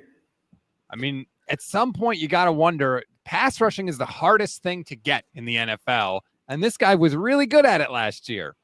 This is where I stand on guys like that. I'm never going to advocate for drafting them. If they were to take him this late in the second round, I can live with it, but it's kind of like he's added on double secret probation already. Like a single mess up, I want you out of here. But at this late, like when you're not investing a whole lot, I don't necessarily mind a gamble on a guy that's you're trying to give him a second chance. Now, I will say things like that. I don't really care to give a second chance. So that's why I'm not going to advocate for drafting him. But if they did take him, I'm not going to be, throwing the table here and throwing my desk everywhere and being upset. But I don't really care to add people like that, to be honest. Damn it. This Trey Amos, this way you're No, it's Lions took Tate Ratledge, offensive lineman from Georgia, who was another guy I feel like I was sort of hoping the Niners might be able to snag. That bums me out. Not going to lie. Fat Kyle Shanahan, that's what he looks like. I'm laughing right now because I actually didn't catch who it is on stage announcing the Bears pick. It's some celebrity, but he brought a Bears championship belt, and he is trolling the Green Bay Packer fans. They were booing him, and he said, "I know you're booing because championship gold looks good on Bears." I love when the fans get trolled. When's the last time the Bears won anything? How are they going to talk crap? It's been a long time. Yeah, that's what I'm saying. You intrigued me, Javi. So now I have to go and check it out. Tate Ratledge is Fat Kyle Shanahan. There he is. If you're watching on the stream, you can see him. Man, does he have some lettuce on the back of his head? Oh, My yeah. God, that is a mullet straight out of the 80s. Yeah, I think if he gets drafted, Steph's going to have to follow that haircut. Oh, for sure. For sure. After continuing a conversation from last night, Javi. Yeah, we Yeah. were supposed to got his haircut finally. By the way, there's over 1,500 people watching right now. Thank you. This is your first time checking us out here at the 49ers Gold Standard Podcast. Please like and subscribe. Smash that like button. Subscribe. It really helps us. I promise you, you will like what you see. We're here every single weekday. We don't go anywhere during the offseason. We're here every day breaking down the Niners, talking 49ers. I promise you it is the best, most objective 49er coverage you will get anywhere. Just give us a chance. That's all we ask. I promise you we will earn your time. Thank you to everybody, and thank you to everybody in the chat as well.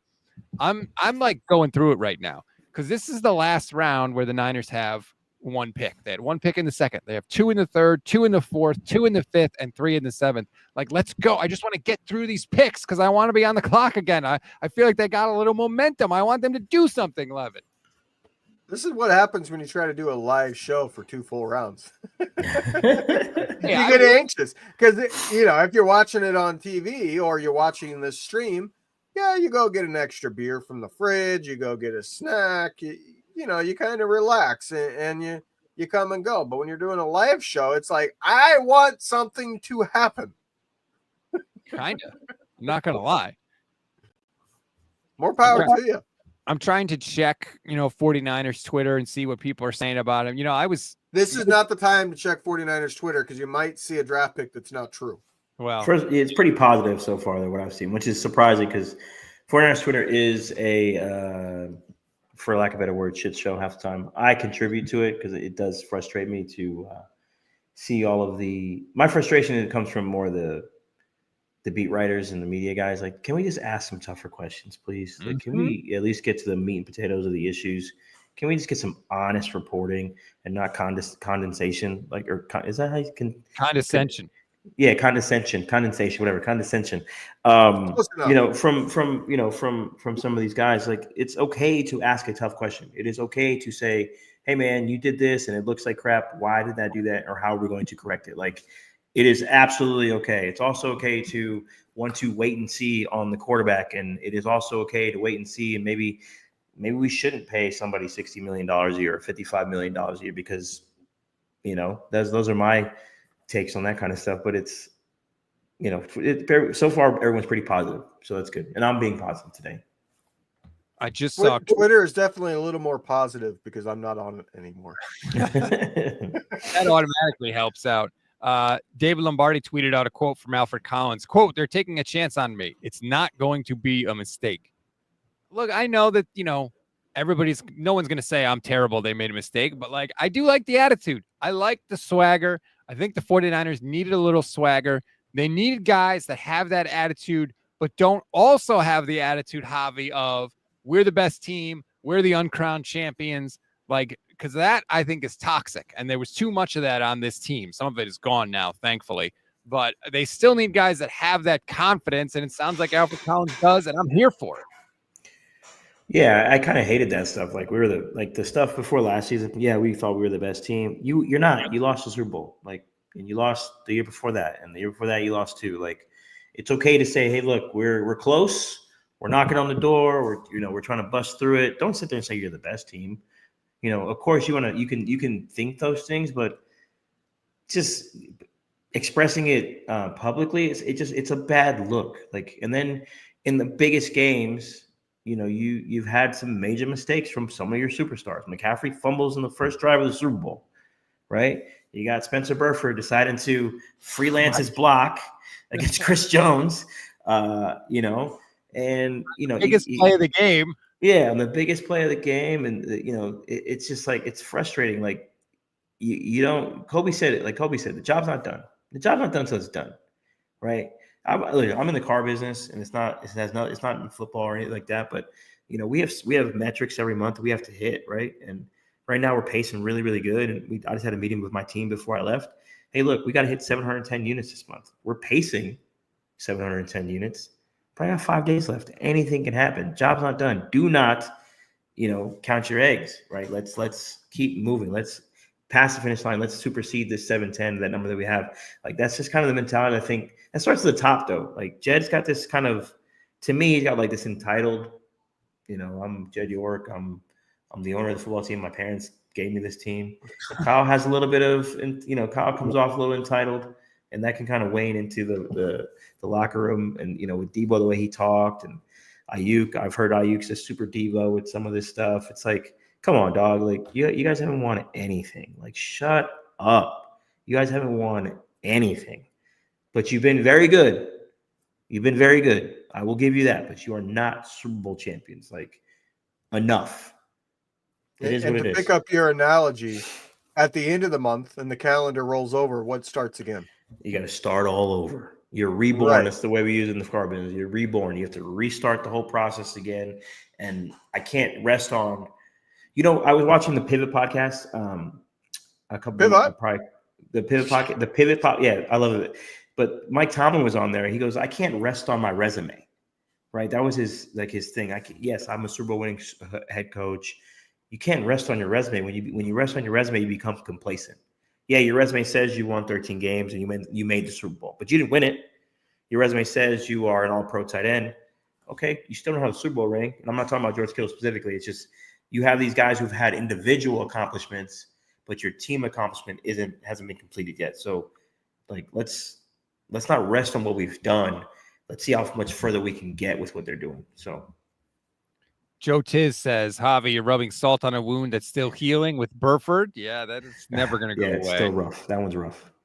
I mean, and to say it publicly, or actually, no, he didn't say it. Feliciano said it. Yeah. That's what Feliciano said. I mean, my God.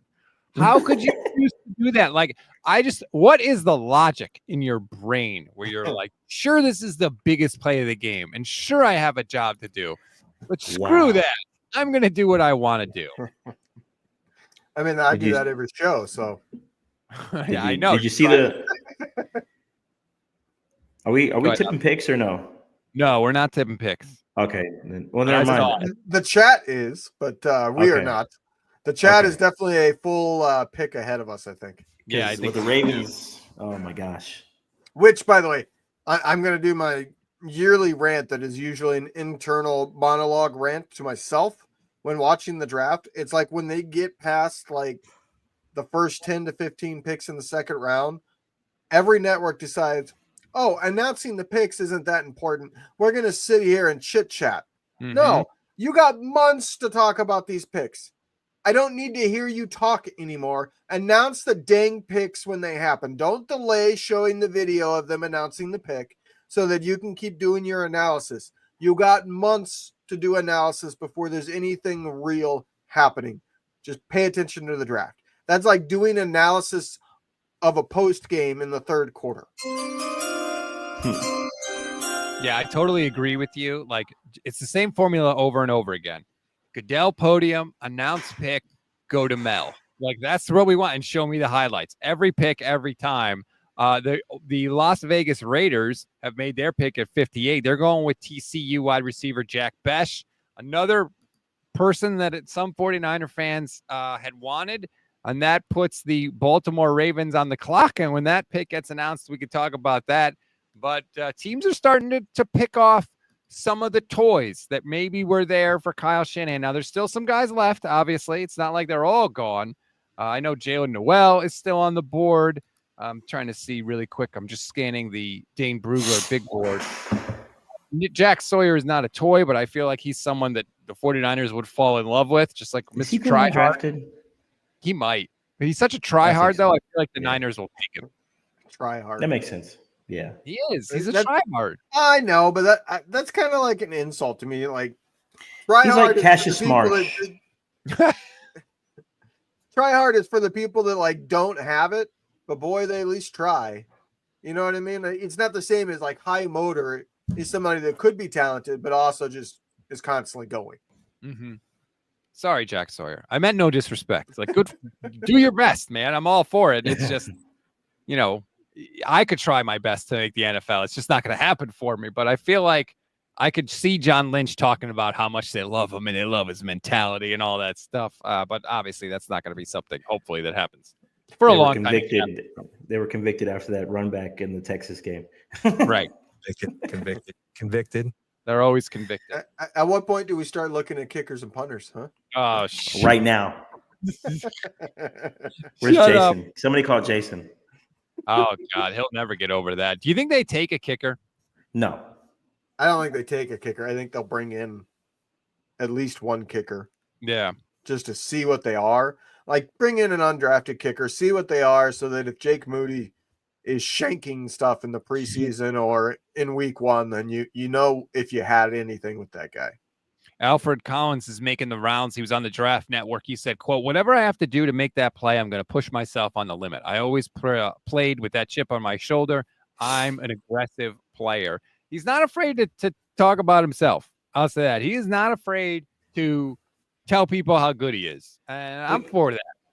I mean, he has a motor. Like, every time I watched Texas last year, you noticed him. Like, you definitely noticed who he was, where he was on the field. He's got a high motor. He'll chase people down from behind. He's going to push through a lot of these double team blocks.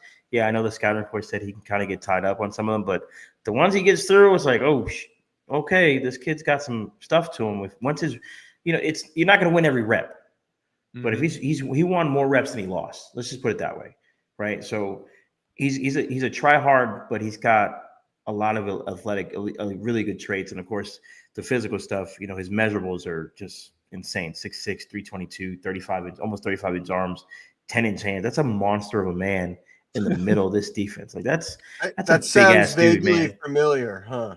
I know. It's almost like the 49ers drafted a defensive tackle like that recently. That's Javon Kinlaw, right? Yeah, I forgot about that guy. Javon Kinlaw was everything. Tell me about Javon Kinlaw. He's a huge guy. It was never good pass rushing move. It was never he can, clog up the run line. It was just he's so big. Yeah. And we saw how that worked. Then again, he just got $30 million from Adam Peters in Washington. So what the hell do I know? I mean, I do feel bad because I wonder what he could have been if his knee could have held up. I mean, the guy couldn't. He became a skater. He became a professional skater because of his knee, and that's not really his fault. But yeah, Rob is not wrong about the fact that every single time somebody asked about Kinlaw, it's like, have you seen him? It's like that only matters so much. Yeah. I mean, with Kinlaw, I don't know about you guys, but I thought 2023, he played pretty damn well. I thought he was coming around. And then last year with the Jets, yeah, he had some flashes and they're like, okay, all right. The run game was much better. He wasn't getting pushed around all over the place. He was relatively healthy. I don't think he missed a game in 2023. And then last year with the Jets, he wasn't terrible. Like, he wasn't. Obviously picking the guy at 13 after you traded DeForest Buckner, that's a whole different level of that, that selection. But for what he is, yeah, would he have been better selected in the third round? Absolutely. Would you have been happier if you took him in the second round like Collins? Absolutely. Same thing with Solomon Thomas. It's not his fault he got picked third, but Solomon Thomas is going to have a 10-year career. Well, let's talk about that, though. And by the way, Brisbee Life on Twitch says, I can see the pain in Levin's voice saying Rob is it wrong. I know. God forbid he says I was right. But anyway, you talked about Solomon Thomas going to play in the league for a long time. I would argue Solomon Thomas has been better away from San Francisco than he ever was in San Francisco. I would argue the same thing about Javon Kinlaw, quite frankly. Better away from San Francisco. The Niners, they took Michael Williams in round 1. They took Alfred Collins in round 2. They're sort of betting Robert Saleh and Chris Kaserik can get the most out of these guys. But there's a lot of evidence to show that guys are better off away from Chris Kaserik. I don't like. What do we do with Kaserik? He has a good reputation, but I feel like the reputation doesn't match the output that we have seen. Am I wrong in that, Javi? No, I don't think you're wrong in that. I think, it's well, obviously it's too early. He's just got here, but from what I saw watching him, it is what it is. I'm with you all the way through. Like, I don't really have you said everything need to be said on that one. It's everything. I agree, and you're not wrong. Don't start that. You're See, he point, does not believe me that people say you're not wrong. Like, that's not a me invention. People say that.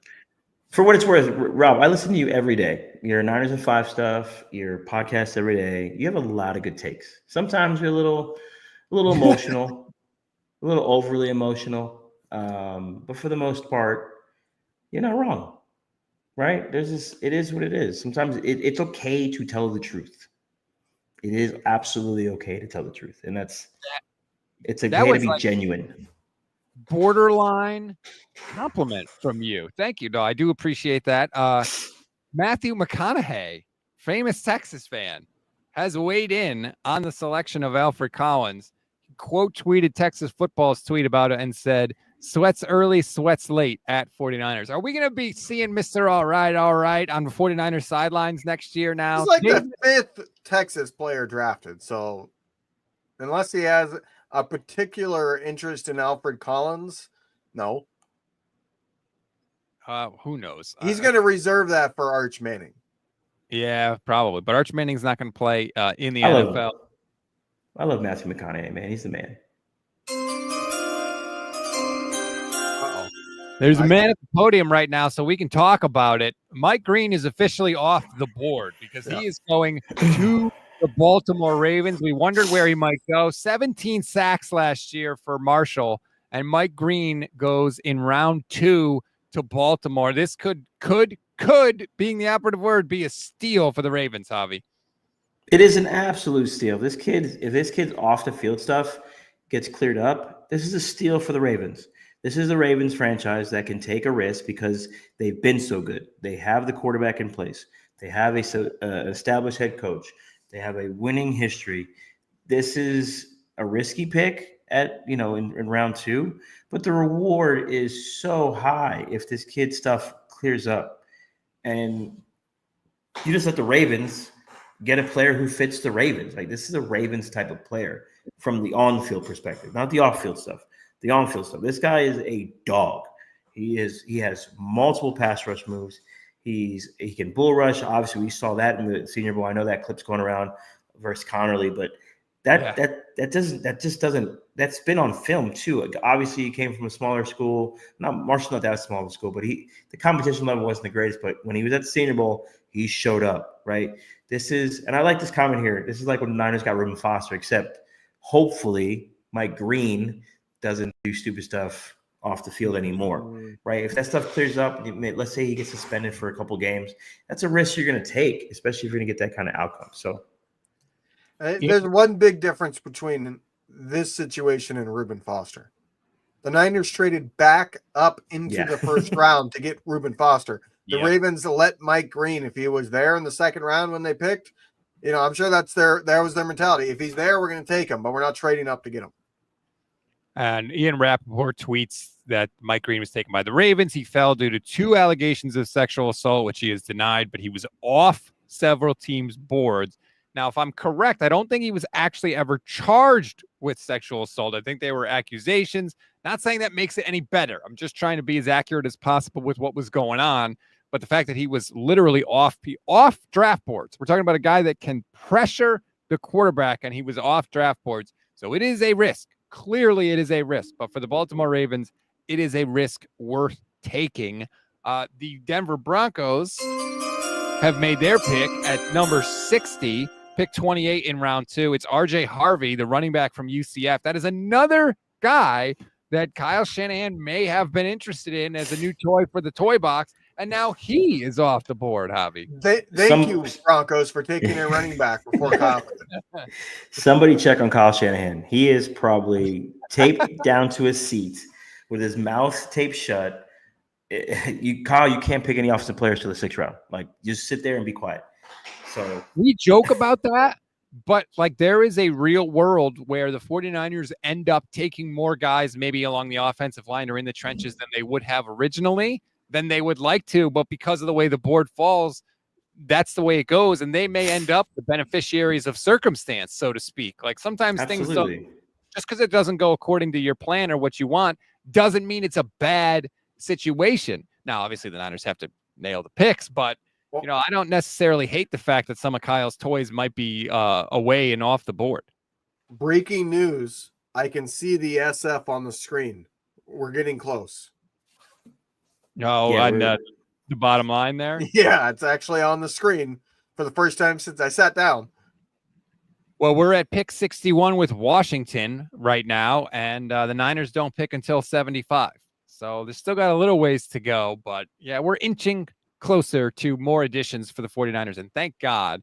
Javi said earlier, if anyone missed it, that the Niners were trying to get back into the 60s. He thinks we're in the 60s. I'm down. I hope they do something here because so let's look at it, Rob. Like who's available, right? So you still have Darius Alexander, who's still there, which would be ideal for this team. You got Shamar Turner, Joshua Farmer. Those are probably the three guys that would make sense in this round in the 60s. You had the edge rushers that are available. You still got Jordan Birch out of Oregon. We know they spend extensive time with Oregon.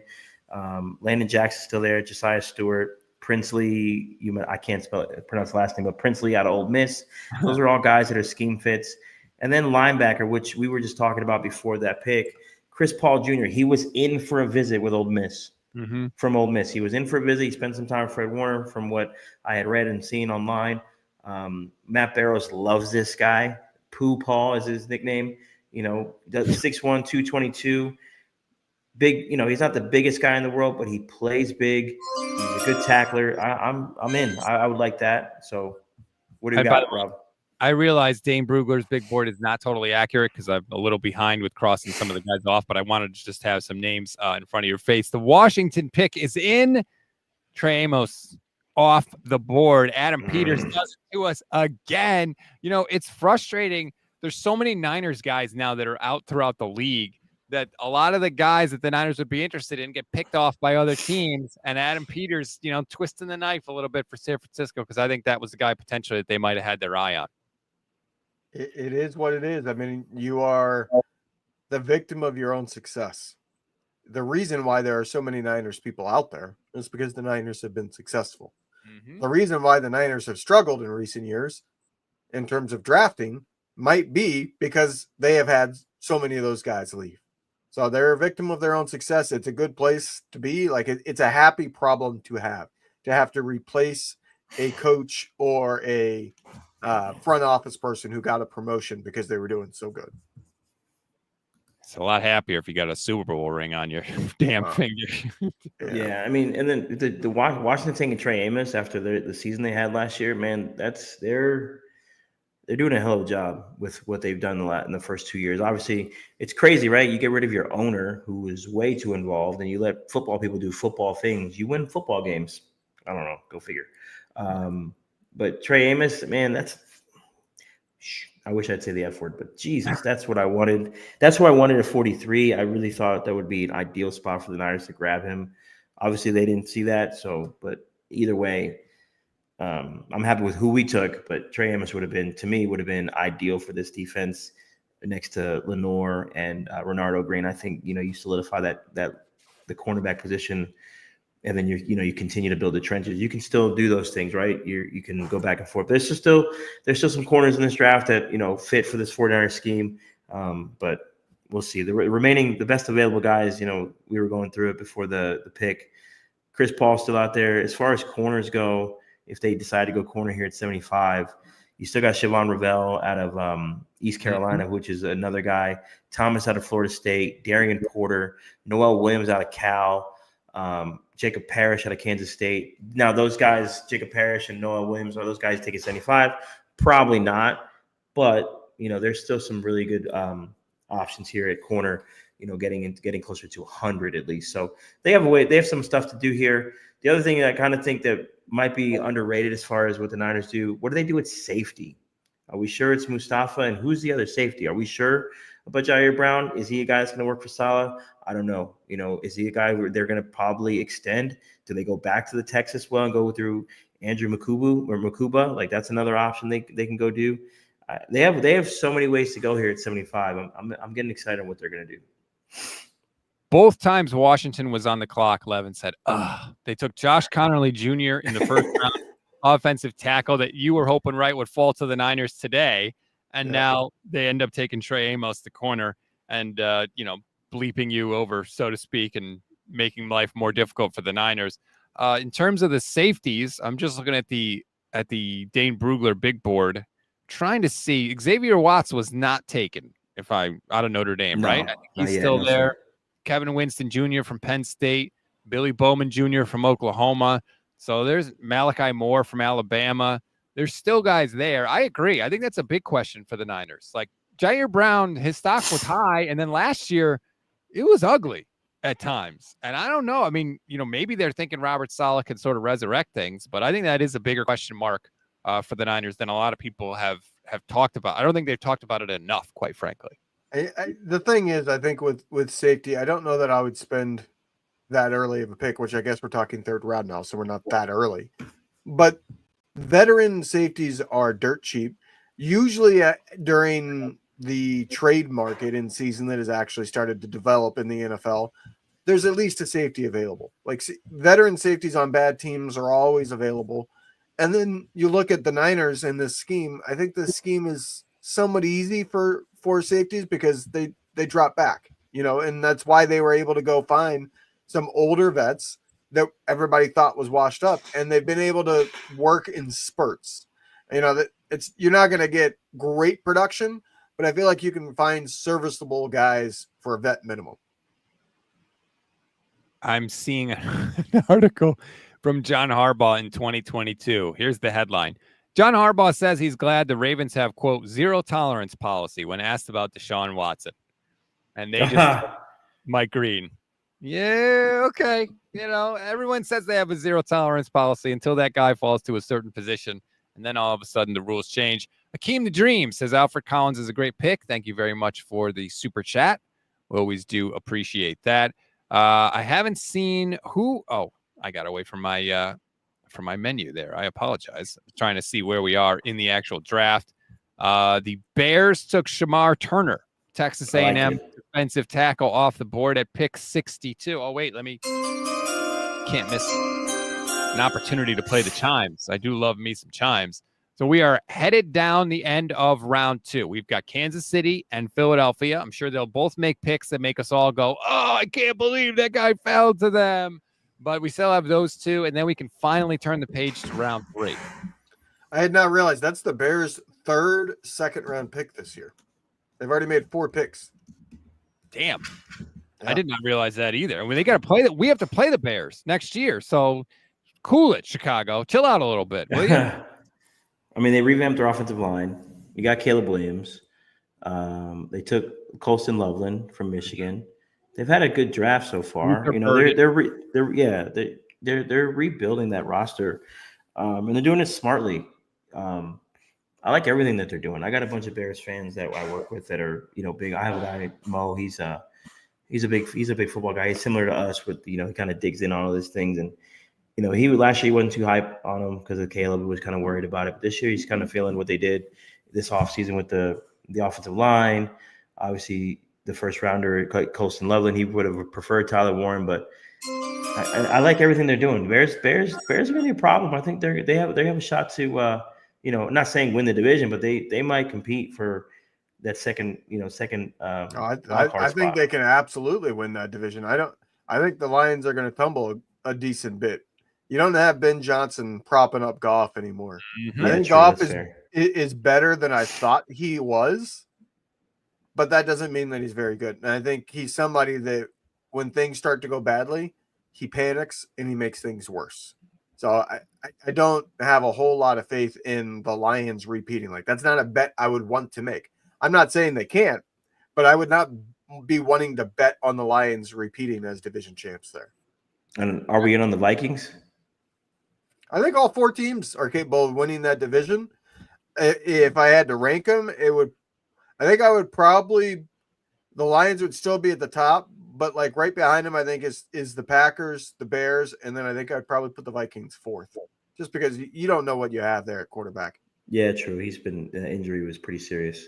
And the NFC North played the Souths last year, the AFC South and the NFC South. That was a big factor as to why they looked as good as they did. Guess who plays those divisions this year? The the NFC West. Do you remember a second ago when I said that the Chiefs and Eagles are on the clock and they would make selections that would make 49ers fans go, oh no. Well, the Chiefs picked Tennessee defensive tackle Omar Norman Lott, another guy that some people were hoping the 49ers would get. Now, the Niners just took a defensive tackle, so maybe that was off the board, but yes, you just did the thing, Avi. You just did the that is Because the I just saw the Eagles pick and I just did the thing.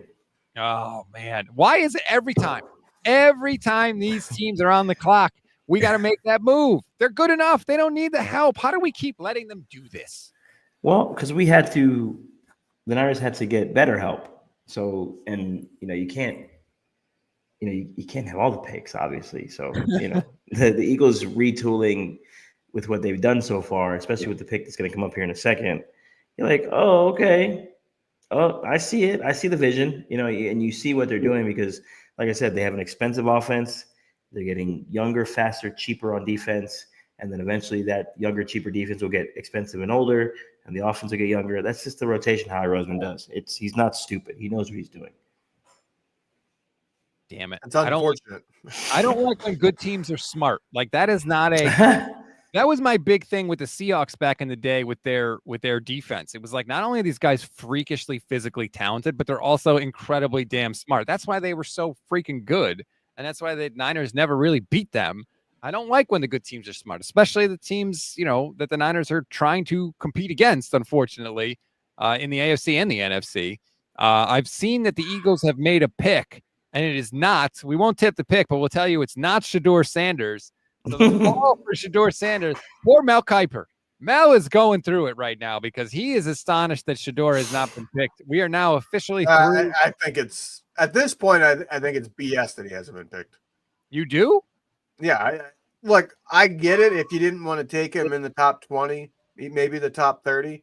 But at this point, that's just... it feels intentional at this point, right? Yeah, I think, let's be honest here, it is old, wealthy, stuffy guys who own teams wanting to pull one on Dion, who constantly is outspoken about them. Could be. I mean, Dion was not shy about talking about certain things, and he was going to reveal certain things and all that. And look, the NFL, they don't like to be challenged like that. And no. I just find it hard to believe. Like, it's not like there are teams that can't use a quarterback, right? There's plenty of teams out there that could use a quarterback. And it's not like Shedeur Sanders threw 25 picks last season. He had a pretty good year last year. But we are officially through 2 rounds. The Philadelphia Eagle, that not officially announced the Eagles pick, but it's leaked on Twitter if you want to see it. So we are through 2 rounds of this draft. The Niners have the 11th pick in round 3. Oh, good. The Chiefs have another pick before the 49ers. Great. That just improved my day. Rob, question. Do you have that list of 30 visits available to you? Let me see if I can pull it up. I'll pull up the I need to go to Steph Sanchez's Twitter page. I think she has it to the top. I mean, if you don't have it, no big deal. I'll bring it up in a second. Just give me 1 second. I'll talk about it. Okay, I think I got it now. Here we go. Steph Sanchez draft sheet, 30 visits. There's nobody better. Matt Barrows literally just told Steph he checks her work before he puts out his 30 visits, which is crazy. What do you want to see on here? I just want to see the list. I guess I can pull it up myself. Yeah, I can go. Michael Williams, can you see it? Yeah, I can see it. Michael Williams, Walter Nolan, Josh Simmons, James Pierce, Shamar Stewart, Kelvin Banks, Josh Connerly. Those guys are all gone. So I'm just doing some process of elimination, right? On these 30 visits. So Connerly, Ursay's gone. Fannon's still available. Quincy Riley, Embo, Kyle Williams. Darius Alexander still there. There is Chris Pooh Paul. Belton's gone. David Walker. I mean, the guy that makes sense at 75 is Paul and Membo. I kind of want Pooh Paul just so that when he matches up and we play the Rams, it's Pooh Paul trying to cover Puka. You got Pooh versus Pooh. No. Poo. That you freaking would, man. I swear to God. I mean, I'm not lying. I kind of wouldn't mind. I mean, we're talking 3rd round picks. I don't know if these guys are going to be any good or not, but that would be a funny thing to get to watch. If the Niners went Kyle Williams, the noise you would hear is Jason Aponte popping the champagne. He and Steph actually have been singing his praises forever. I've talked about this. Like, how about we just throw the ball to Jacob Cowing? I always kind of like Jacob Cowing, but apparently, I don't know. Well, don't know if he ever will see it. Ted McMillan just said Jacob Cowing's the best receiver he's ever played with. I don't know if that counts for anything, but I thought that was interesting. Oh, damn it. Oh no, what happened? Oh, the Giants. Damn it. So we are already in the first pick of round 3. By the way, just since we didn't mention it, the Eagles took Andrew Mukuba, safety from Texas. So that is how round 2 closed up. And they paired him with Cooper DeJean. Like, come on, dude. Like, that's such a good pick, dude. Oh my god. Do you think that there is Howie Roseman. Do you think that there is a little like bias now though when it comes to the Eagles and it's like and the Ravens too? It's like everybody they pick because they've been good at drafting, we just naturally think is going to work out. I feel like happened with the 49ers a couple of years ago too. Well, it's unless you ask a Niner fan. So I guess you can ask an Eagles and Chiefs fan or Eagles and Ravens fan and say, well, yes, they've taken good players, but they weren't like superstars. Like I can think of one guy that comes to mind was Owe out of Penn State, the edge rusher. Has he been a superstar? No. Did they take him kind of as like a steal in the draft? Yes, but they've gotten really good production out of him, right? They missed too, but the guys they've taken have been high-level guys in college that have had really good production in college. So it doesn't come out of them right away in the NFL level, but you know, they still get something out of a lot of their picks. So I mean, they've earned that reputation, right? The Ravens are constantly in the playoffs. Eagles have been to 2 Super Bowls in 5 years, or 3 Super Bowls in 5 years and won 2, or 8 and 10 years. I'm sorry, 3 Super Bowls in 10 years and won 2. So I mean, they got to count for something. You know, they've earned that reputation. Now the Niners, for those of us who dig into the Niners drafts, I think 2019 was their best draft. Last year was probably their second best draft, and we knew right away Mike McGlinchey wasn't it. We knew Dante Pettis wasn't it right away. Like we knew that entire, Trent Taylors of the world. Like, what are we doing? Like, you know what I mean? Like Kittle, you get Kittle out of that first draft. Awesome. Solomon Thomas, yes, he's going to turn into a 10-year starter, but he's no longer on the team. The Kinlaw pick, most people hated it. Ayuk was awesome, or he still is awesome. God willing, his knee, is not, pulled pork. But it's the Niners drafts have been just shaky when you really dig into them. Like Ambry Thomas, dude, right? And you're always better later. Yeah, you're always better in the later rounds. Like, yes, you've hit on some all pros. I give them that. Fred Warner, George Kittle, Nick Bosa, Deebo Samuel, Brandon Ayuk. Like they have some really strong all pros here. But when you really dig into some of it, like Cameron Latu, Darrell Luter, Robert Beal, Ronnie Bell cost you a game last year.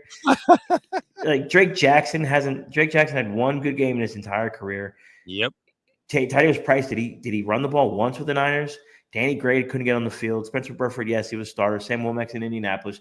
Nick Sakells, no. Khalil Davis, no. Tariq Hasfield's not on the team. Brock Purdy saves that entire draft.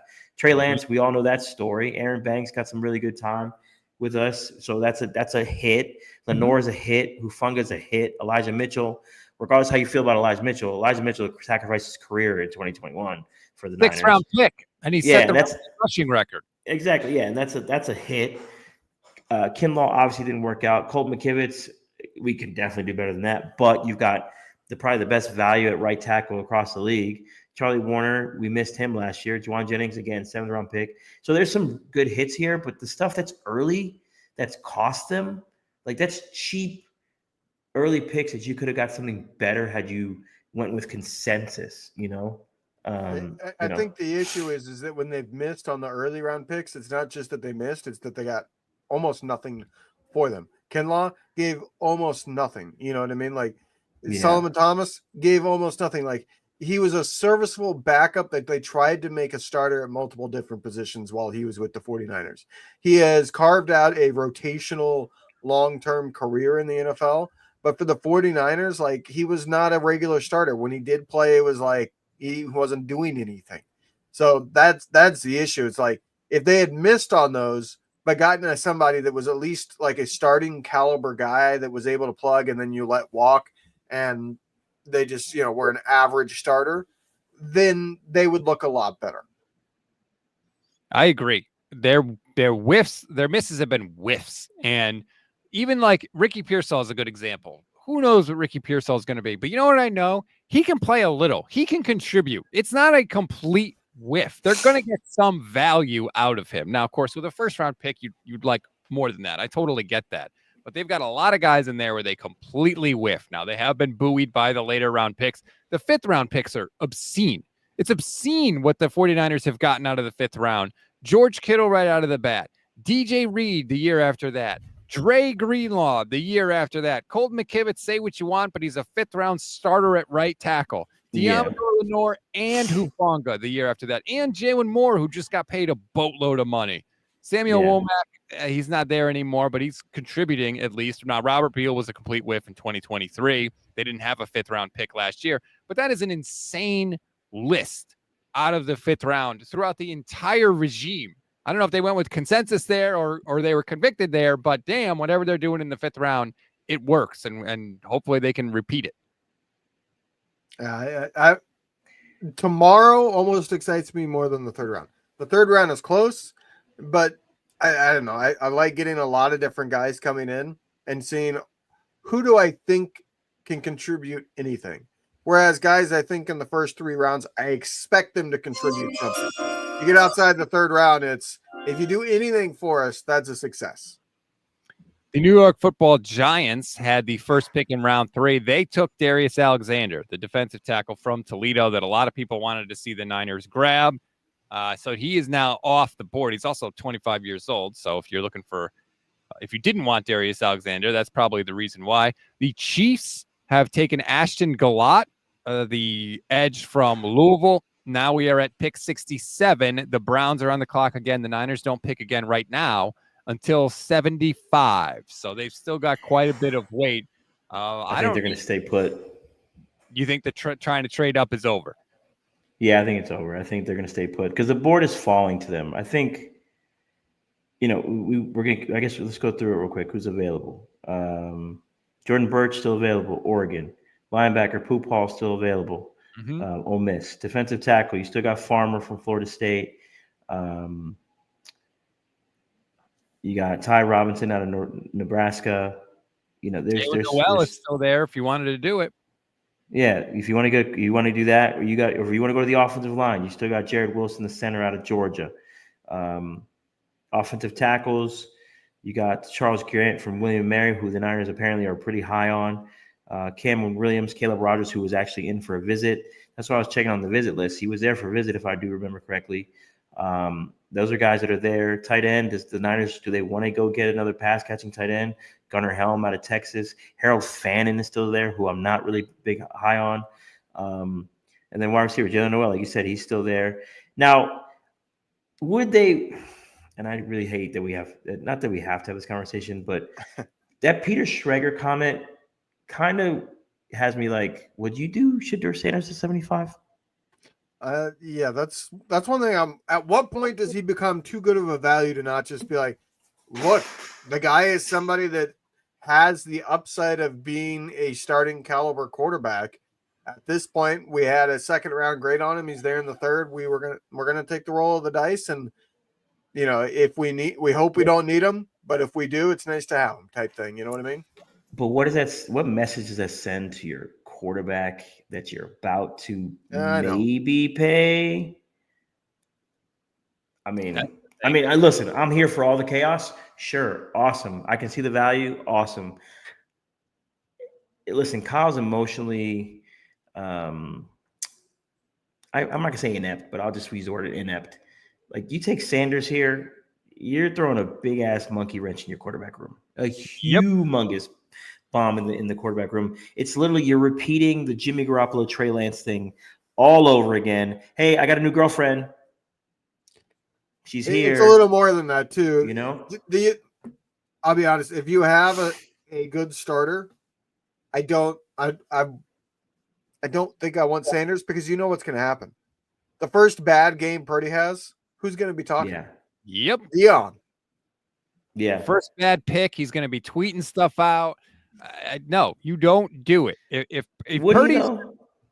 yes, yeah, I Okay. absolutely. I think it would be. I don't think he would be direct about it, but he would tweet stuff that you know what he's getting at, but he has deniability types. He would pull a Debo, tweet something that's cryptic, but you know what he's saying. Yeah. Another toy for Kyle Shanahan is off the board. The Browns have selected Harold Fannin Jr., the tight end from Bowling Green.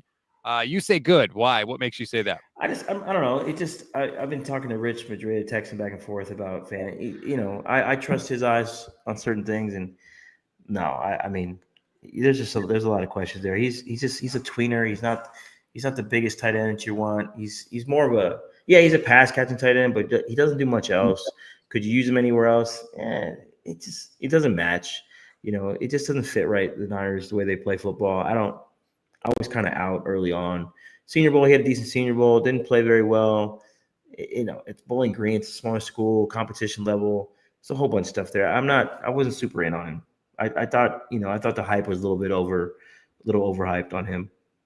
I don't have any confidence in the 49ers to take a tight end. They've taken one good one ever. Well, they had Caden Smith. They should have kept Caden Smith. Caden Smith turned out to be pretty decent in New York. Had he been in San Francisco a little bit longer, that might have been the guy that you run with George Kittle long term. And Caden could have been a much better Ross Dwelly, right? Like he's better than anybody that's come since. Put it that way. Yeah, and with Ross wasn't terrible. Ross came in and played had a lot of snaps when Juszczyk was out in that first couple of years. Right, he came and played fullback and tight end. He's a decent blocker. He can take the ball down the field. I remember Jimmy Garoppolo throwing him a deep ball against the Rams a couple of years ago. And I know Jimmy Garoppolo throwing a deep ball is kind of rare, but he did do it with Ross Dwelly. He would have been a much better Ross Dwelly. I would have kept Caden Smith all day. So, right, it's cool. Are the Browns really going to go into this season with Joe Flacco as their quarterback? They're tanking for a quarterback. Totally. Let's just be clear here. That's what they're doing. But the thing is, the quarterback that's likely to be, the number one pick is a quarterback that I would all but guarantee will have the grandfather and father saying, "No, we will not play in Cleveland." Arch Manning's not letting that happen. No way. No way. Right. So, what are you tanking for then? To get the first pick and trade out and get a bunch more picks again? Right. I mean, so next year's draft is Arch even going to come out? There's a lot of talk down here in Texas that he might not come out next year. Mm-hmm. He might not, right? Texas on the verge of potentially being, a team that could win back-to-back national titles. They had a really strong recruiting class again. They're obviously favored in the SEC. They're going to be back in the window. Could they run it back and win a national title this year? Possibly. And then another year with Arch, why not? And Arch is loved down here at UT. Could he stay one more year? And, maybe a team that, I don't know, maybe a couple of years, let's say Arizona needs a quarterback and Arch Manning is the guy in Arizona in a couple of years. That's a better fit than the freaking Browns, right? Or maybe the Raiders are kind of playing this thing out. Let's go get Arch in a couple of years, right? That's kind of the thing. But Drew Aller is another guy. Drew Aller I think he's smart to go back to Penn State. Could Drew Aller be, could be the guy in Cleveland? Maybe. And then the comment here, Joe Tiz, Arch NIL deal is humongous. It is massive. Massive. Listen, Texas has different, the SEC has money. No. Yeah, he doesn't need money, so he's not going to be motivated by, I can make a bunch of money in college already. You know what I mean? He's going to be motivated by whatever motivates him, whether that's winning a national championship, finishing college, or going and chasing his uncle's statistics. That's fair. Breaking news: Cam Inman tweets, "The Wi-Fi is out at 49ers." The Niners shut it off. There's a draft pick that just popped up on my screen. Not tipping it. It's on the TV, and we don't have the traumatic experience that we have to go through. We don't have to go through the PTSD. Kyle Williams taken at number 69 by the New England Patriots. That is Jason Aponte and Steph Sanchez screaming into a pillow right now. because that is someone that they wanted the 49ers to take. Patriots go Will Campbell in round 1, Trayvon Henderson in round 2, and now Kyle Williams in round 3. That's a pretty damn good draft. Invest in your quarterback. Invest in your young quarterback. You got to protect him. You got to get somebody who can run the ball behind him, and I don't know, somebody who can catch the ball, because the guys they had in New England outside of Kendrick Bourne can't catch. None of them. Yeah. And Kendrick Bourne is Kendrick Bourne. Okay, Kendrick Bourne that's great value. Undrafted, and he's having a hell of great value, but that's as far as it goes. People pretend he's better than he was. He can't be your best guy. If he's your best guy, your offense sucks. He can't be your second guy. He is a third string wide receiver. Listen, right. I love Kendrick Bourne. Yeah, I would take him back in a heartbeat. Nothing wrong with him. It's just, you need more than him. And the Patriots are loading up, and good for them. They're going to be interesting this year. Definitely way more interesting than they have been in years past. Speaking of things from the past, here's a comment from, I know you're at least in your mid-30s. PMG said, Kyle Bowler had a cannon from one knee. Now, to even know who Kyle Bowler is, you're probably in your 30s, but to know the specific reference of throwing from one knee, which was his viral video in the lead up to the draft, that tells me you're at least in your mid-30s. And by the way, any chance I get to say the nickname of Kyle Bowler, I'm going to say it. Kyle should have been a bowler. Oh, God, Purdue. Is that really? Yes. That's if you say that in my friend group, that if you mention Kyle Bowler, somebody will say that nickname. That was the whole thing on his pro day. Now the pro day move is to roll to your left, throw back across your body to the right over the middle of the field. That's like the Zach Wilson trick. Yeah. Yep. Back with Kyle Bowler, it was take a knee from the 50 and throw it over the crossbar. And apparently he did, and the Ravens took him, and he stunk, unfortunately. The Lions have made a pick. They have taken a wide receiver from Arkansas, Isaac Tesla. Is that how you say his last name? I'm not quite sure, but that's the pick the Lions have made. There was some thought that maybe they could trade Jameson Williams, but they denied that. They're going to need help for Jared Goff, because I'm with you guys. I think he stinks. I think Ben Johnson is gone. I don't know. I don't have any faith in their ability to replace Ben Johnson. And I've seen Jared Goff even with Sean McVay, and he stunk. So I think Detroit needs all the help they can get. Can I just say, can they get to the 49ers pick? Sure. I told you when I came on, I got 9:30. It's now 9:46. They're at 71 right now. The Lions pick is in. The Saints are on the clock. It goes Saints, Buffalo, Jets, Broncos, Niners. So we are 5 picks away from the 49ers pick here at 75. A lot of names that the Niners have wanted have gone off the board. I haven't seen any 49er, I guess because the Wi-Fi is out maybe. So we haven't seen any rumors of things that the Niners are trying to do. Oh, apparently the Wi-Fi is back to full bars now. So there you go. Crisis averted. Yeah. But I haven't seen anybody talk about the Niners rumors of trading up or anything. So we're 3 picks away? So 5. 5 picks away. Who do you want here, Rob? You're asking all the questions. Who do you want here at 75? I have always said, I don't pretend to be a draft guy. I just listen to people. Jalen Noel is there. They need a wide receiver.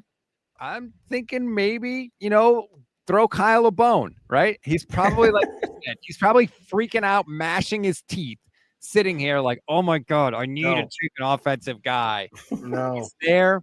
Why are you saying no? Not wide receiver. That is the last position they should be drafting. And by the way, when it comes to the 3rd round, you absolutely do not throw Kyle a bone. You put him in the crate and you say you're in timeout until this round is over. Levin, why not take a wide receiver? You have Ayuk, who's probably not going to be back till week 12. You have Ricky Pearsall. You're not getting a number 1. You're not getting Juwan somebody Jennings. that Kyle's going to trust in year 1. You have depth already. Whether or not Brandon Ayuk comes back or not, who are they going to draft in the 3rd round that Kyle's going to actually play? Absolutely nobody. I don't care how good they are. Kyle's not going to play them in their rookie year. So it's not going to add depth this year, which is when they need it. Next year, if Brandon Ayuk is a shell of himself, then you need to go in the 1st round with a wide receiver or you need to go get somebody in free agency and not try to tell them, oh, we're bargain bin shopping, and have the guy hang up and say, I don't want to talk to you. Hello, Devontae Adams. You know what I mean? So, okay, no, I I'm with you. I don't want a third round wide receiver. So then is Kittle going to get the Brock Bowers treatment? He Like should. 130 so. targets? No, Yeah. yeah, I'm with you. Okay, I hope so. Sure. I'm just asking questions. At least get him over 100 for the second time in his career. Yeah, Yeah, I completely agree. He clearly should be the guy. Well, it was interesting because Kyle Shanahan made a comment talking about at the owners' meetings, talking about how this year, more than really at any point since like 2018, they have competition. They have so much competition at different spots. And that almost led me to believe that maybe this year he is more likely to give these young guys some run. They got a lot of run last year, mostly due to injury. Not at that position. Well, that's the thing. Kyle's weird with wide receivers. And the thing is, he wasn't that good in college. I don't understand why he's so finicky about wide receivers. Like, dude, you barely saw the field. Like, why are you showing? Jesus. He shows his film to wide receivers. Mohammed, you told me that. That's crazy. Literally is crazy. It's like, look how I ran this out route for 4 yards. Wait, what, Kyle? Like, shut up. Which is weird too. Oh because, my God. He jokes about he always publicly jokes about how he wasn't very good, but yet he's showing film. Now maybe he did it as a joke, I don't know, but he is really weird about wide receivers. Do they want to go Jalen Noel because he's an Iowa State guy? You get Brock Purdy, a guy that he likes there, and then you go into this season with Pearsall as your number one until Ayuk gets back. Jennings, I mean, I don't think it's going to be Jacob Cowing, so who's your wide receiver 3 before Ayuk gets back? But yeah, that's what I'm saying. Like, I mean, yes, they were forced to use Ayuk in the COVID year, but at some point, Kyle needs to let go a little bit. Like, do they think they're winning Super Bowl this year? Probably not. So why not get these guys these reps? These are valuable reps. Jacob Cowing should have saw the field last year. Is he the best guy out there? No, but he runs a really good out route. He runs a decent slant. There's a couple of things that he does well. You could have got this guy some valuable reps this past season once everything went off the rails. Like, get the guy on the field, man. What are we doing? Get him on the field. It's about getting them reps. It's about seeing what the heck they have, especially at a position like wide receiver. How many guys are buried in the depth chart? You don't know what you have, and then injuries happen, and you put a wide receiver in, and they end up producing, and then they end up becoming somebody that you actually end up starting in future years. Like, you got guys all over the NFL that were like 4th and 5th string wide receivers. The injuries got them on the field, and the coach went, oh, look at Puka Nacua. Would he have seen the field nearly as much as a rookie? They had some injuries early on in training camp that allowed him to get more run in training camp, so they saw what they had early on. Yeah. I hope that Kyle lets these guys get some play, man, because you have to. It's not just it's not a charity thing. There are some things that you only learn by doing. My analogy with the quarterbacks was always you don't learn how to drive a car by taking driver's ed. Does it help? Yeah, it helps. But until you get behind the wheel and you drive the car and you drive in bad weather and you go through that stuff, you're not going to learn. So you're not just playing them out of charity. You're playing them in a lost year like last year so that when you get to a new year in 2025 or 2026, they're in a position to really contribute and help you in that year to do something in the playoffs. And they didn't do that with Jacob Cowing. He had that one catch against the Chiefs that got everybody excited, and then they were like, "Wow, we can't do that again. Get Chris Conley in there, quick." Yeah, no, that's the stuff that drives me nuts with Kyle. Like, come on, man, you gotta. This is why the Chiefs and these teams that have won in the past, they've been so successful. They get their young guys on the field. They get them to play. So Kyle's got to do that. The couple picks have been made. The New Orleans Saints took Vernon Broughton, defensive tackle from Texas, and the Buffalo Bills at 72 traded into that spot. Arkansas, Landon Jackson. They took an edge rusher, Landon Jackson from Arkansas. So we are 3 picks away. The Jets at 73, the Broncos at 74, and the Niners at 75. I'm not gonna lie. I'm just looking for Jalen Noel's name, and as long as he doesn't come off the board in the next two, that's who I'm rooting for. I want Cam Scatterby too, but it's too early for him. Someone check Jed York's Twitter. See what he said. You know what? That's a good idea. I'm just joking. I don't think he said anything yet, but I know it's coming. He's gonna say something stupid. I think that is a good idea. Let's see. 11 seconds ago, Jed York tweeted. What'd he say? Here, I'll throw it up on the screen. If I could actually Gonna be excited. Work a computer. Let's put this pick in. #conviction. Convicted. Oh my God, convicted. He can't stop. Convicted. Convicted. Like, Jed. Do they know what we're doing? I bet you they're watching this show right now. They should be. They absolutely should. Put the phone down, Jed. Come on, man. If you're listening, Kyle, we love you. Okay, let them out. Let them out of your seat. The Jets have picked Azareth Thomas from Florida State, the corner, and I probably butchered his name. I apologize.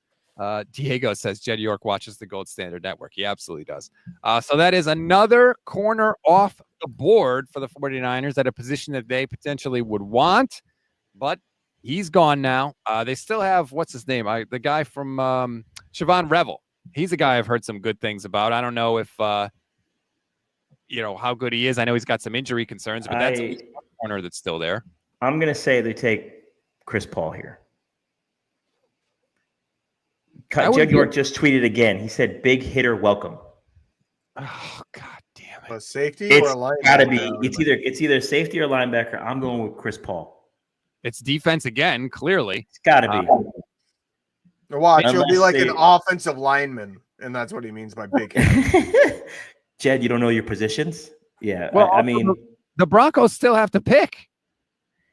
Yeah, but these picks are flying in. It's just for TV. I guess. I hate that Jed is spoiling the stuff. Jed, man. It's not about you. Just sign the check and sit down. Right. So what does it say? I mean, I think it's safe to assume at this point it's a defensive player. What does it say that the Niners go defense, defense, defense with their first three picks? They knew the issue. They have to fix it. And you trust Kyle enough to make the most out of, what he has in the kitchen right now with his offense. And they also probably think that Ayuk might be back sooner than what a lot of people think, right? You have to think that. You also probably think that CMC is going to be closer to 2023 CMC than 2024 CMC, right? If those two guys are anything like they were in 2023, then you're cooking, right? And if Purdy is going to be the guy you're going to pay and this guy you trust, then, you have to there's conviction, right? You have conviction in your guy, then this is what they do. So they got to go defense. This is what they need. This is what they built off of. And I'm all in it. If I'm all in on this, bro. If they take Chris Paul, I will deem this a A+ draft, and I don't give a crap about whatever else comes after this. I am all the way in. JL says sorry, Levin. Let me just read this. JL says it says they realized the defense was terrible last season and it's aging and thin. Valerie says I'd love it if it's Chris Paul. PMG says if safety Watts. What were you going to say, Levin? I didn't mean to cut you off. I was going to say, I mentioned how so far the draft seems like they're concentrating on letting Nick Bosa be a defensive player of the year. But it's also about Fred Warner, because if you got the guys up front that can hold their ground in the run game, guess who has an easier ability to come in and fill the lane and get the stop at the line of scrimmage, not 5 yards down the field? That's Fred Warner. So it also helps Fred Warner maybe have a defensive player of the year campaign. And, he got ragged on a little last year. Like, he started the year, let's remember, before his ankle injury, he was everywhere for this team. Without Dre Greenlaw, he was single-handedly keeping him in games. That Vikings game, when he forces the fumble right as Aaron Jones is about to run in the end zone and run away with that game, like, he saved them. He was unreal early last year, and then he got the ankle injury, and he still was all pro, by the way. So, let's not act like Fred's falling off a cliff. Any help you could get for him, I think, would be appreciated, especially after you let his best friend, Dre Greenlaw, go to the Denver Broncos and walk out the door. So, let's get him some help. The Broncos pick is in. So the 49ers are on the clock right now. I haven't seen who the Broncos have picked. Has either one of you seen that? No, they're on commercial, of course. Yeah, I mean, I'm sure they were on stage 5 minutes ago. with the Jed York thing, he's probably happy because he's not spending big money like on anything right now. So he's like, Right. okay, we're getting younger, cheaper. I don't got to spend a whole bunch of money in a couple years. I can kind of fill up the piggy bank a little bit more, get some playoff ticket dollars in house, and revenue stream is through the roof. So yeah, he's happy. He's a pig in shit right now. So And Leeds made the Premier League also. yeah, he's printing money right now. He always was. That was the thing. The whole idea that he wasn't, that it was ridiculous. He's an NFL owner. He's printing money, and he always has been. That's why they should have paid Brock Purdy by now if they were going to pay him, and none of this should have been an issue. None of this offseason with the free agents that they did not sign. And I'm not talking about guys that left San Francisco. I'm talking about guys that they could have signed. None of it had to be this way. It is all completely a choice by the 49ers. And I will never rest until everybody believes that, man, because they've got national insiders, spouting this bull crap about how they had to do this because they had to get under. Adam Schefter said they had to do it because they had to get under the cap. No, they didn't, man. So I will keep pounding that narrative until people believe it, because truth matters, damn it. So, I mean, staying defense. I think staying defense here, man. It's your offense is expensive. I think this is again. I keep thinking about the Eagles. The offense is expensive. Your defense is relatively cheap outside of Bosa and Fred, right? So why not find the future Fred replacement? You find potentially a future Bosa replacement. The pick is in, and I like this pick. The pick is in for the Oh yeah. Well, the pick is in for the Niners too.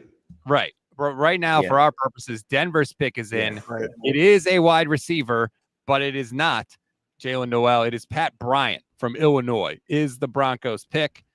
So the Niners obviously will be the next up on the TV. People are seeing the pick. They're seeing the leaks. I see the chat, but I'm not going to leak it. I'm going to wait it out. We waited this long. We might as well wait a little bit more. But hopefully we should get some news soon, because like I said, we've been waiting for a while. There will be a lot of people, I think, if this is the truth, if what I'm seeing is the truth, there'll be a lot of Niner fans that are unhappy for maybe the first time all draft. If it's who we're seeing in the chat, I'm not upset because it's a position of need. And what are we talking about? Oh, this guy was 70th rated and we picked him at 75, or this guy was 90th on somebody's. When you get outside really, if you want to get into it, you look at everybody's big boards, they're all vastly different anyways. So a lot of them don't know what they're really talking about. But you're getting in close to the 100. You're taking guesses. It's educated guesses, and they're not all that educated.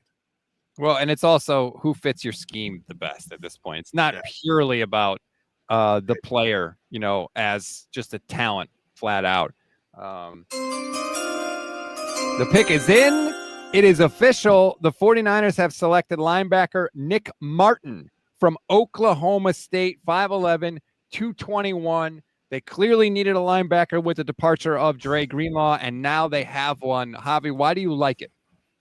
I like it because, he's got a 1.54 10-yard split, 4.53. He's 5'11". He fits their profile, 221, 31-inch arms, 9.5-inch hands.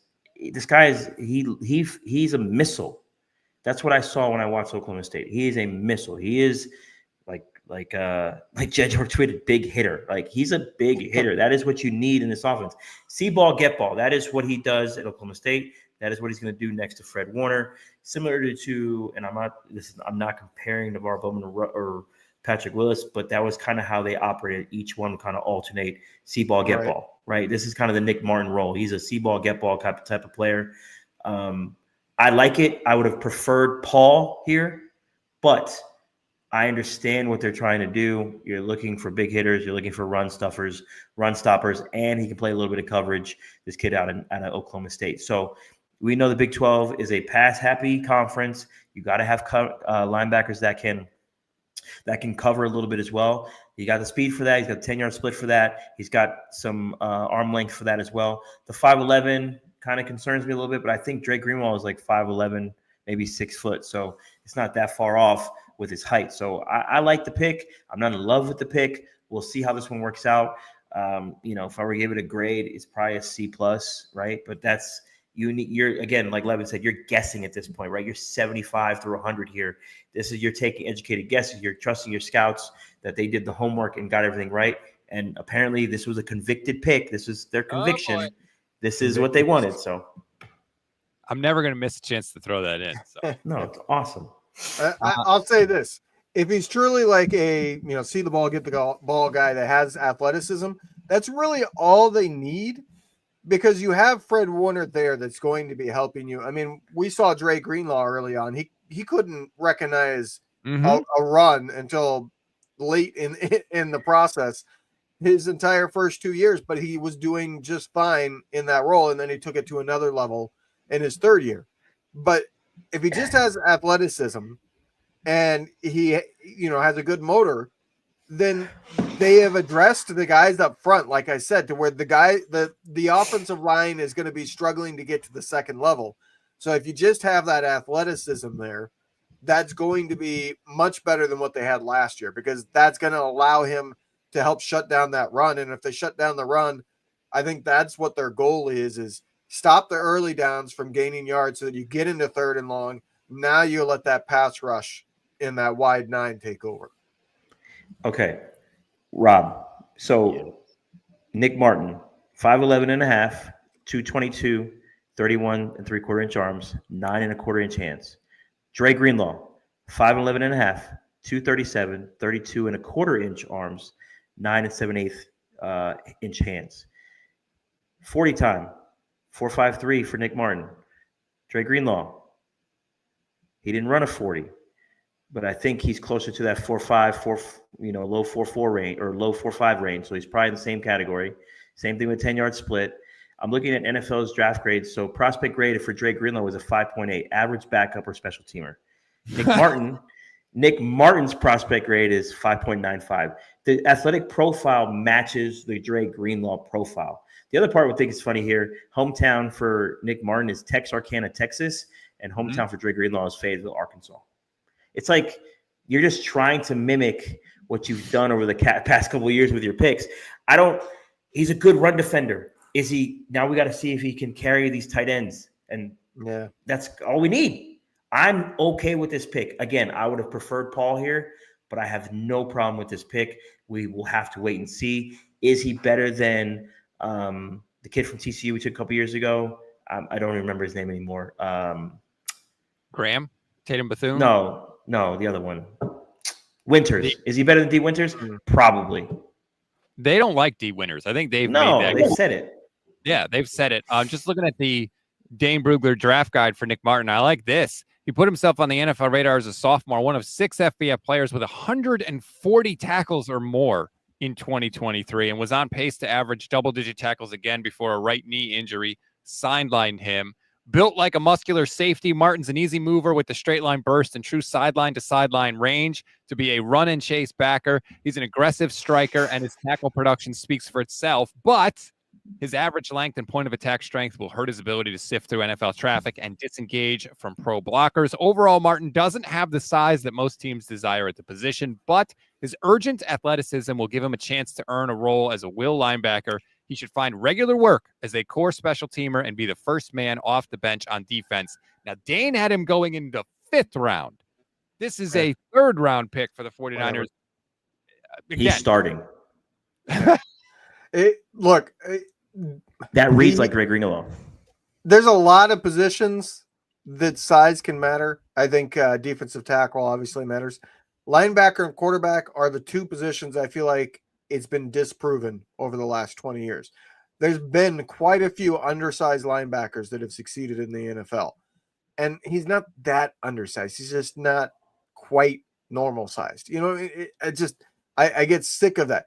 If the guy is fast, the guy can recognize a play, and he's strong with a good motor, that's all you need. It doesn't matter if, he's 15 pounds lighter than you would like. You really wish he had an extra inch or two as a linebacker. Like, that doesn't matter. The NFL has been littered with undersized linebackers that were lowly drafted that ended up panning out because everybody underestimated all the other aspects. But I got to make a quick recap because I need to get going before my wife kills me.